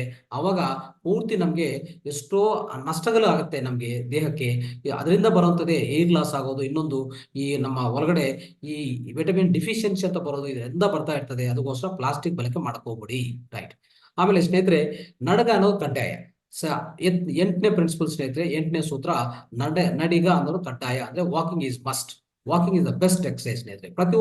ಪ್ರತಿಯೊಬ್ಬರು ಪ್ರತಿಯೊಂದು ದಿವಸ ನಡೆಯೋದನ್ನೋದು ಎಷ್ಟು ನಡಿಬೇಕು, 45 ನಿಮಿಷ, ಅಂದ್ರೆ 1 ಗಂಟೆಯಿಂದ 1 ಕಾಲು ಗಂಟೆ, 75 ನಿಮಿಷನೂ ನಡೆಯೋದು ತುಂಬಾ ಒಳ್ಳೇದಾಗತ್ತೆ. ಯಾಕಂದ್ರೆ ಸ್ನೇಹಿತರೆ, ಪ್ರತಿಯೊಬ್ಬರಲ್ಲಿ ಏನಾಗ್ತದೆ ಗೊತ್ತಾ, ನಾವು ಯಾವುದೇ ನಡಕ ಅನ್ನೋದನ್ನು ದೀರ್ಘಕಾಲ ನಡೆಯಬೇಕು ಸ್ನೇಹಿತರೆ. ಇನ್ನೊಂದು, ದೀರ್ಘಕಾಲ ನಡೆಯೋದು ಒಳ್ಳೇದು. ನಾವು ಜಾಗಿಂಗ್ ಆದ್ರೂ, ಬ್ರಿಸ್ಕ್ ವಾಕಿಂಗ್, ಫಾಸ್ಟ್ ವಾಕಿಂಗ್ ಮಾಡೋದು ಏನು ಒಳ್ಳೇದಲ್ಲ. ಎಷ್ಟು ನಡೆದ್ವಿ, ಎಷ್ಟು ದೀರ್ಘಕಾಲ ನಡೆದು ಅಂತ ಇಂಪಾರ್ಟೆಂಟು. ಆದ್ರೆ ಎಷ್ಟು ಫಾಸ್ಟ್ ಆಗಿ ನಡೆದು ಅನ್ನೋದು ಅದು ಲೆಕ್ಕಕ್ಕೆ ಬರಲ್ಲ ಸ್ನೇಹಿತರೆ. ಯಾಕಂದ್ರೆ ಎಷ್ಟು ದೀರ್ಘಕಾಲ ನಡೆದಿವೋ ಅಷ್ಟು ನಮ್ಮ ಬಾಡಿಯಲ್ಲಿ ಮೂವ್ಮೆಂಟ್ಸ್ ಆಗತ್ತೆ. ಮತ್ತೆ ಇನ್ನೊಂದೇನಂದ್ರೆ, ನಾವು ಏನೇ ಸೇವನೆ ಮಾಡ್ತಾ ಇದ್ರು ಅದು ಜೀರ್ಣ ಆದ್ಮೇಲೆ ಬರೋದು ಗ್ಲೂಕೋಸು. ಈ ಗ್ಲೂಕೋಸ್ ಶಕ್ತಿ ಅನ್ನೋದು ನಮ್ಮ ರಕ್ತ ಒಳಗಡೆ ಸೇರ್ಕೊಂತದೆ. ನಮ್ಮ ರಕ್ತ ಒಳಗಡೆ ಸೇರ್ಕೊಂಡು ಆ ಗ್ಲೂಕೋಸ್ ಶಕ್ತಿ ಪ್ರತಿ ಅವಯವಕ್ಕೂ ಹರಿತಾ ಇರ್ತದೆ, ಪ್ರತಿ ಅವಯವಕ್ಕೂ ಸಪ್ಲೈ ಆಗ್ತಾ ಇರ್ತದೆ, ಬ್ಲಡ್ ಇಂದನೇ ಸಪ್ಲೈ ಆಗ್ತಾ ಇರ್ತದೆ ಸ್ನೇಹಿತರೆ. ಆದ್ರೆ ಆ ಗ್ಲೂಕೋಸ್ ಅನ್ನೋದು ಈಗ ಇತ್ತೀಚಿನ ಕಾಲದಲ್ಲಿ ನಮ್ಮ ಕೆಟ್ಟ ಆಹಾರ ಪದಾರ್ಥಗಳಿಂದ, ಕೆಟ್ಟ ಆಹಾರ ಶೈಲಿ, ಆರೋಗ್ಯ ಶೈಲಿಯಿಂದ ಹೆಚ್ಚು ಹೆಚ್ಚು ಹೆಚ್ಚು ಪರಿಣಾಮದಲ್ಲಿ ಈ ಗ್ಲೂಕೋಸ್ ಅನ್ನೋದು ಬ್ಲಡ್ ಒಳಗೆ ಸೇರ್ತಾ ಇದೆ. ಅದನ್ನು ಜೀರ್ಣ ಮಾಡಕ್ಕೆ ಖಂಡಿತವಾಗಿ ಕಡ್ಡಾಯವಾಗಿ ನಡಕೆ ಮಾಡಲೇಬೇಕು. ಇಲ್ಲಾಂದ್ರೆ ಫಿಸಿಕಲ್ ಎಕ್ಸರ್ಸೈಸ್ ಆಗ್ಬೋದು, ನಡಕ ಆಗ್ಬೋದು, ಖಂಡಿತವಾಗಿ ಮಾಡ್ಲೇಬೇಕು. ಇಲ್ಲಾಂದ್ರೆ ಆ ಆ ಗ್ಲೂಕೋಸ್ ಅನ್ನು ಹೆಚ್ಚಾಗಿ ಹೋಗ್ತಾ ಇರುವಾಗ ಈಗಾಗಲೇ ಎಷ್ಟೋ ಡಯಾಬಿಟಿಸ್ ಆಗಿದೆ ಸ್ನೇಹಿತರೆ, ಮಧುಮೇಹ ಅನ್ನೋದು ತುಂಬಾ ಹೆಚ್ಚಾಗಿದೆ, ಹೈ ಬ್ಲಡ್ ಪ್ರೆಷರ್ ಅಂದ್ರೆ ಹೈ ಬಿಪಿನೂ ಜಾಸ್ತಿ ಆಗಿದೆ. ಇದೆಲ್ಲದಕ್ಕೂ ರೀಸನ್ ಏನಂದ್ರೆ ಗ್ಲೂಕೋಸ್ ಮಾತ್ರ. ಅದಕ್ಕೋಸ್ಕರ ಈ ಗ್ಲೂಕೋಸ್ ಕರಗಿಸ್ಬೇಕು, ನಿಯಂತ್ರಣವಾಗಿ ಇಟ್ಕೋಬೇಕಂದ್ರೆ ಈ ವಾಕಿಂಗ್ ಇಸ್ ದ ಬೆಸ್ಟ್ ಅಂತ ನಾನು ಹೇಳಕ್ಕೆ ಇಷ್ಟಪಡ್ತೀನಿ.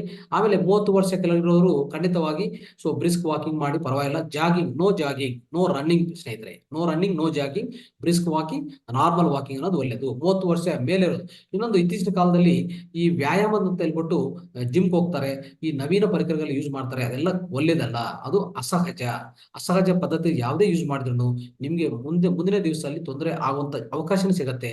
ತುಂಬಾ ಜನ ಈಗಾಗಲೇ ಜಿಮ್ ಮಾಡ್ತಾ ಬಿದ್ದು ಹೋಗ್ತಾರೆ. ಎಷ್ಟೋ ಅಂದ್ರೆ ಅವ್ರಿಗೆ ಹೃದಯಘಾತ ಆಗತ್ತೆ, ಇನ್ನೇನೇನೋ ಆಗ್ತಾ ಇದೆ. ದಯವಿಟ್ಟು ಅದು ಮಾಡಕ್ ಹೋಗ್ಬಿಡಿ. ಇಂಥ ಸೂರ್ಯ ನಮಸ್ಕಾರಗಳು, ಪ್ರಾಣಾಯಾಮಗಳು, ಯೋಗಾಸನಗಳು, ಆಮೇಲೆ ನಡಕ, ವಾಕಿಂಗ್, ಇದೆಲ್ಲ ನೀವು ಮಾಡ್ಕೊಂತ ಹೋಗಿ ಸ್ನೇಹಿತರೆ. ರೈಟ್. ಆಮೇಲೆ 9ನೇ ಪಾಯಿಂಟ್, ನಿದ್ರೆ ಕಡ್ಡಾಯವಾಗಿದೆ ಸ್ನೇಹಿತರೆ. ನಿದ್ರೆ ಅನ್ನೋದು ಈಗಾಗಲೇ ಹೇಳ್ಕೊಂಡಿದ್ವಿ.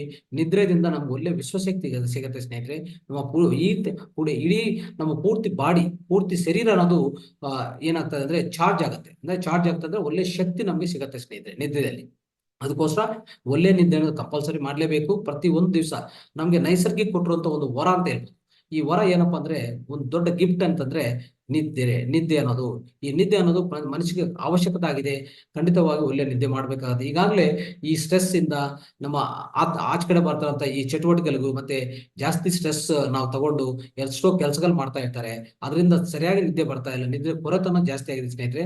ಆದ್ರೆ ನಿದ್ದೆ ಕೊರತೆಗೋಸ್ಕರ ನೀವು ಏನಾದ್ರೂ ಮಾತ್ರೆಗಳು, ಟ್ಯಾಬ್ಲೆಟ್ಸ್ಗಳು, ಇಂಜೆಕ್ಷನ್ ತಗೊಂಡ್ರೆ ಖಂಡಿತವಾಗಿ ನಿಮ್ಗೆ ಇನ್ನೂ ಅಡ್ಡಪರಿಣಾಮ ಜಾಸ್ತಿ ಆಗಿ ಕೊನೆಯದಾಗಿ ನಿಮ್ಮ ಜೀವನಕ್ಕೆ ಅಪಾಯ ಆಗತ್ತೆ ಸ್ನೇಹಿತರೆ. ಅದಕ್ಕೋಸ್ಕರ ದಯವಿಟ್ಟು ತ್ಯಜಿಸಿ. ಏನ್ ಮಾಡ್ಕೋಬಹುದು, ಅದು ಬದಲಾಗಿ ಅಂದ್ರೆ ಒಳ್ಳೆ ಧ್ಯಾನ ಮಾಡಿ, ಒಳ್ಳೆ ಆಹಾರ ಪದ್ಧತಿಗಳು, ಒಳ್ಳೆ ಆರೋಗ್ಯ ಪದ್ಧತಿಗಳು, ಮತ್ತೆ ಈ ಆಕ್ಯುಪ್ರೆಷರ್ ಅಲ್ಲಿ, ಮುದ್ರಾದಲ್ಲಿ, ಪ್ರತಿಯೊಂದರಲ್ಲಿ ನಮಗೆ ಪರಿಷ್ಕಾರಗಳಿದೆ ಅಂತ ಯೂಸ್ ಮಾಡ್ಕೊಂತ ಹೋಗಿ. ಯಾವುದೇ ನೀವು ಈ ಮಾತ್ರೆಗಳು ಯಾವುದು ಸೇವಿಸಬಾರದು ಸ್ನೇಹಿತರೆ. ಈಗ ಏನಾಗ್ತದೆ ಅಂದ್ರೆ, ಈ ನಮ್ಮ ದೇಹದಲ್ಲಿ ನಿದ್ದೆ ಮಾಡುವಾಗ ಒಳಗಡೆ ನಿದ್ದೆ ಮಾಡುವಾಗ ಏನಾಗ್ತದೆ, ಒಳ್ಳೆ ಜೀವ ರಾಸಾಯನಿಕ ಅಂಶಗಳು ನಮ್ಮ ಮೆದುಳು ಅನ್ನೋದು ಉತ್ಪನ್ನ ಮಾಡ್ತಾ ಇರ್ತದೆ ಸ್ನೇಹಿತರೆ. ಅದರಿಂದ ಏನ್ ಮಾಡ್ತದೆ, ನಾವು ಯಾವಾಗ ನಿದ್ದೆ ಮಾಡ್ತೀವೋ ಅವಾಗ ನಮ್ಮ ದೇಹ ವಿಸರ್ಜನಕ್ಕೆ ರೆಡಿ ಆಗುತ್ತೆ ಸ್ನೇಹಿತರೆ.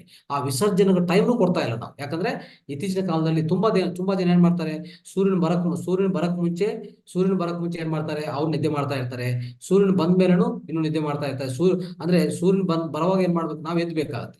ಮತ್ತೆ ಸೂರ್ಯನ ಅಸ್ತಮಯ ಮಾಡುವಾಗ ನಾವು ನಿದ್ದೆ ಮಾಡ್ಬೇಕಾಗತ್ತೆ. ಹಾಗಾದ್ರೆ ಆಪೋಸಿಟ್ ಮಾಡ್ತಾ ಇದ್ದಾರೆ. ಯಾಕಂದ್ರೆ ಔಟ್ ಸೈಡ್ ಇರುವಂತ ಈ ಡಿಮ್ಯಾಂಡ್ ಆಫ್ ವರ್ಕ್ ಆಗ್ಬೋದು, ಇನ್ನೊಂದು ಆಗ್ಬೋದು, ಕೆಲಸ ಮೇಲೆ ಪ್ರಾಧಾನ್ಯತೆ ಕೊಟ್ಟು ಅಂತ ಸಮಯ ಪಾಲನೆ ಮಾಡ್ತವಾಗ ಖಂಡಿತವಾಗಿ ಎಷ್ಟೋ ರೋಗಗಳು ಉಂಟಾಗ್ತದೆ.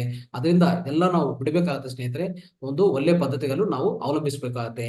ಅದಕ್ಕೋಸ್ಕರ ನೋಡಿ, ಇದೆಲ್ಲ ಈ ಜೀವ ರಾಸಾಯನಿಕಗಳು ಅಂದ್ರೆ ವಿಸರ್ಜನೆಗೂ ನಾವು ದೇಹ ರೆಡಿ ಆಗ್ಬೇಕಂದ್ರೆ ಒಳ್ಳೆ ನಿದ್ದೆ ನೈಟು ಮಾಡ್ಬೇಕಾಗತ್ತೆ. ನಿದ್ದೆ ಮಾಡುವಾಗ ಒಂದು ಮೆಲಟೋನಿನ್ ಅಂತ ಒಂದು ರಸಾಯನ ಉತ್ಪನ್ನ ಆಗುತ್ತೆ. ಅದರಿಂದ ಪೂರ್ತಿ ನಿಮ್ಮ ದೇಹ ಎಲ್ಲ ವಿಸರ್ಜನೆಗೂ ರೆಡಿ ಆಗುತ್ತೆ, ಮತ್ತೆ ರಿಪೇರ್ ಅಂಡ್ ಮೇಂಟೆನೆನ್ಸ್ ಆಗ್ತಾ ಇರ್ತದೆ ಸ್ನೇಹಿತರೆ. ಅದಕ್ಕೋಸ್ಕರ ನಿದ್ದೆ ಅನ್ನೋದು ಕಡ್ಡಾಯ. ಆಮೇಲೆ ಸ್ನೇಹಿತರೆ, ಧ್ಯಾನ. ಈಗಾಗಲೇ ಗೊತ್ತಿದೆ ಧ್ಯಾನ ಅನ್ನೋದು ಏನು ಅಂತ. ಸ್ನೇಹಿತರೆ, ಧ್ಯಾನ ಅನ್ನೋದು ಈಗಾಗಲೇ ನಾವು ತಿಳ್ಕೊಂಡಿದ್ವಿ. ಆತ್ಮ ಸಾಕ್ಷಾತ್ಕೋಸ್ಕರ ನಾವು ಧ್ಯಾನ ಮಾಡ್ಬೇಕಾಗತ್ತೆ. ಒತ್ತಡದಿಂದ ತಗೋಬೇಕು, ಧ್ಯಾನ ಮಾಡ್ಬೇಕಾಗತ್ತೆ. ಒಳ್ಳೆ ನಿಮ್ಮ ಏನು ನೀವು ನಿಮ್ಮ ಇಡೀ ಈ ಎಥ್ರಿಕ್ ಬಾಡಿ ಅಂತ ಹೇಳ್ತೀವಲ್ಲ, ಅಂದ್ರೆ ನಮ್ಮ ಪ್ರಾಣಮಯ ಕೋಶನ ಪೂರ್ತಿ ಸ್ವಚ್ಛಗೊಳಿಸ್ಕೋಬೇಕಂದ್ರೆ ಖಂಡಿತವಾಗಿ ಕಡ್ಡಾಯವಾಗಿ ಧ್ಯಾನ ಮಾಡ್ಬೇಕಾಗತ್ತೆ. ಹೆಚ್ಚು ಶಕ್ತಿಗೋಸ್ಕರ ಧ್ಯಾನ ಮಾಡ್ಬೇಕಾಗತ್ತೆ. ಎಷ್ಟೋ ಬುದ್ಧಿ ನಾವು ಕಲಿಬೇಕಂದ್ರೆ ಅದನ್ನು ಧ್ಯಾನ ಮಾಡ್ಬೇಕಾಗತ್ತೆ. ಪ್ರತಿ ಒಂದು ಧ್ಯಾನದಿಂದ ಎಷ್ಟೋ ಲಾಭಗಳು ಈಗಾಗಲೇ ತಿಳ್ಕೊಂಡಿದ್ವಿ. ಧ್ಯಾನದಿಂದ ಜ್ಞಾನದಿಂದ ಮುಕ್ತಿ ಅಂತ ನಾವು ಈಗಾಗಲೇ ಹೇಳ್ಕೊತಾ ಬಂದ್ವಿ. ಧ್ಯಾನ ಅದು ಕಡ್ಡಾಯ. ಪ್ರತಿದಿನ 2 ಗಂಟೆ 3 ಗಂಟೆ ಅನ್ನೋದು ಕಡ್ಡಾಯವಾಗಿ ನೀವು ಧ್ಯಾನ ಮಾಡಿ.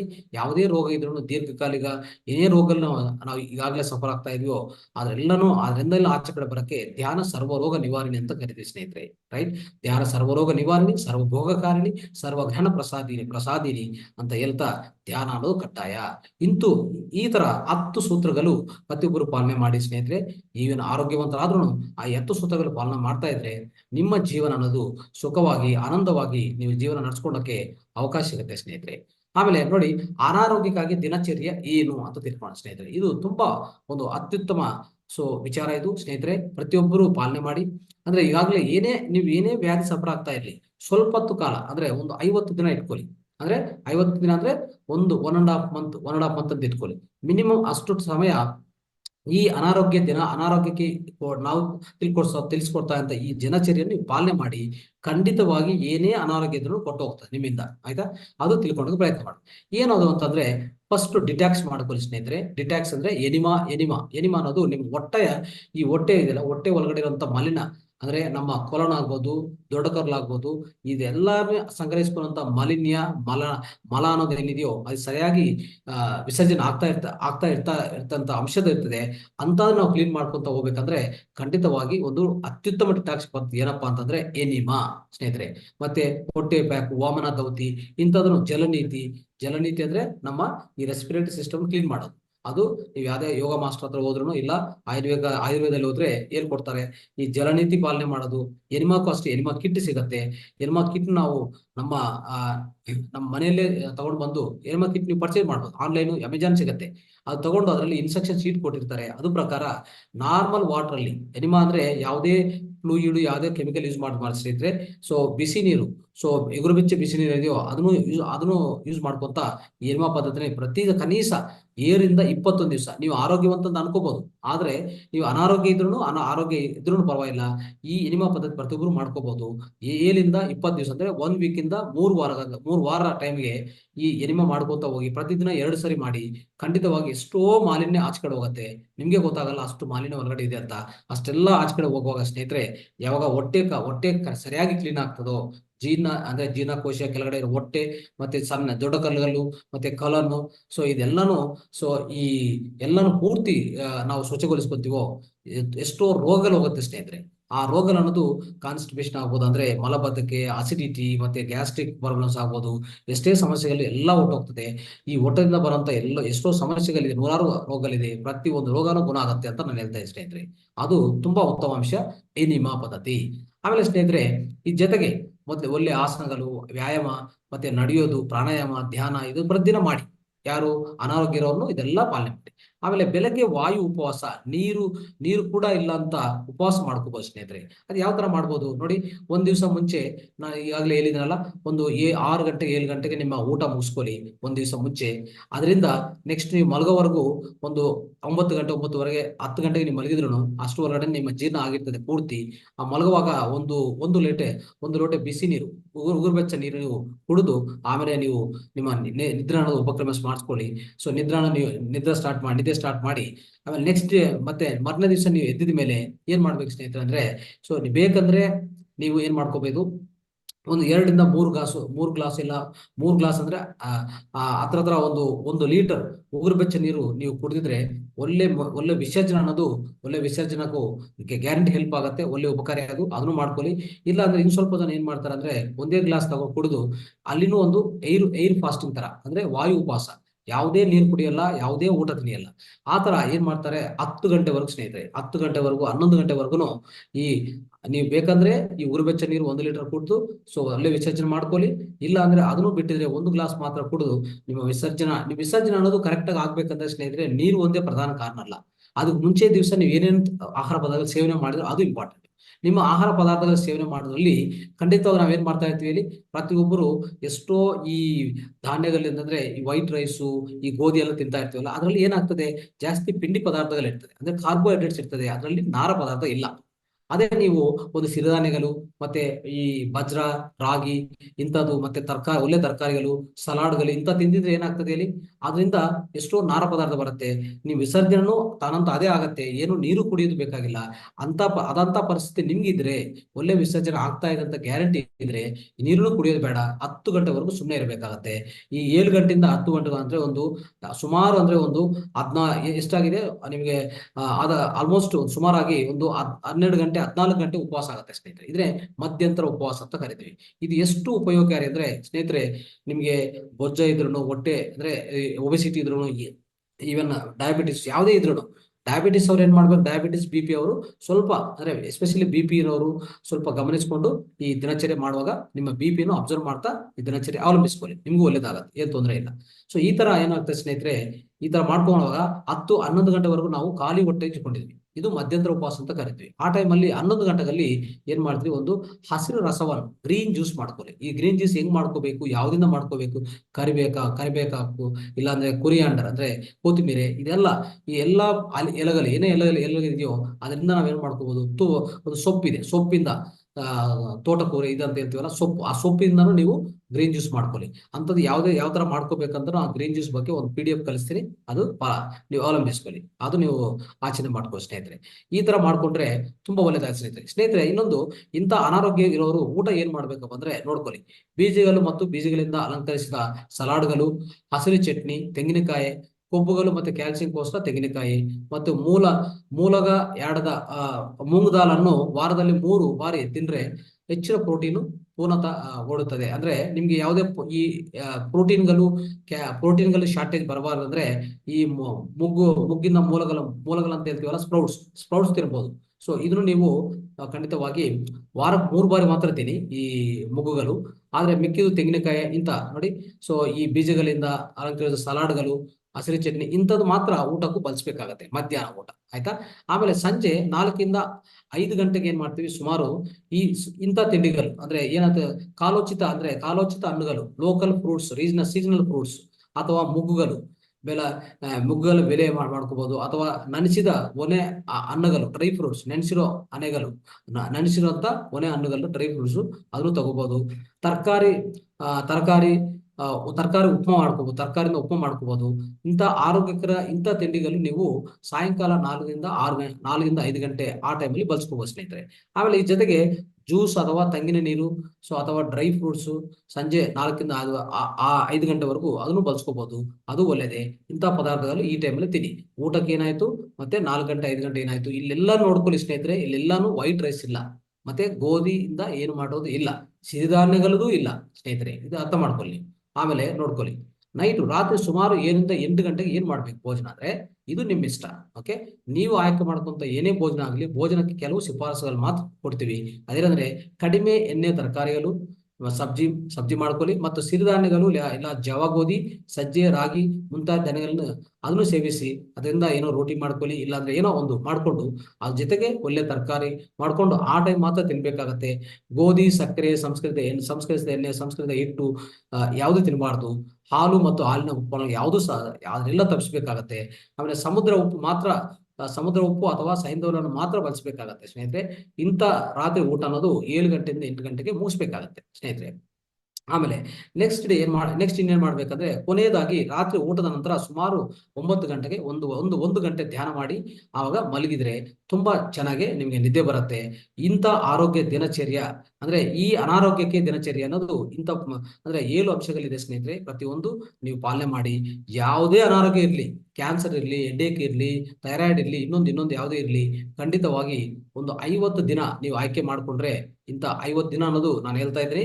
ಸೊ ಸುಮಾರಾಗಿ ಈ 50 ದಿನ ನೀವು ಆಯ್ಕೆ ಮಾಡ್ಕೊಂಡ್ರೆ ಇಂಥ ಅನಾರೋಗ್ಯ ದಿನಚರ್ಯ ಖಂಡಿತವಾಗಿ ಗುಣ ಆಗತ್ತೆ, ನೀವು ಬೇಗ ಆಚೆ ಕಡೆ ಬರ್ತೀರಿ ಅಂತ ಪ್ರತಿಯೊಬ್ಬರಿಗೂ ನಾನು ಹೇಳಕ್ ಇಷ್ಟಪಡ್ತೀನಿ.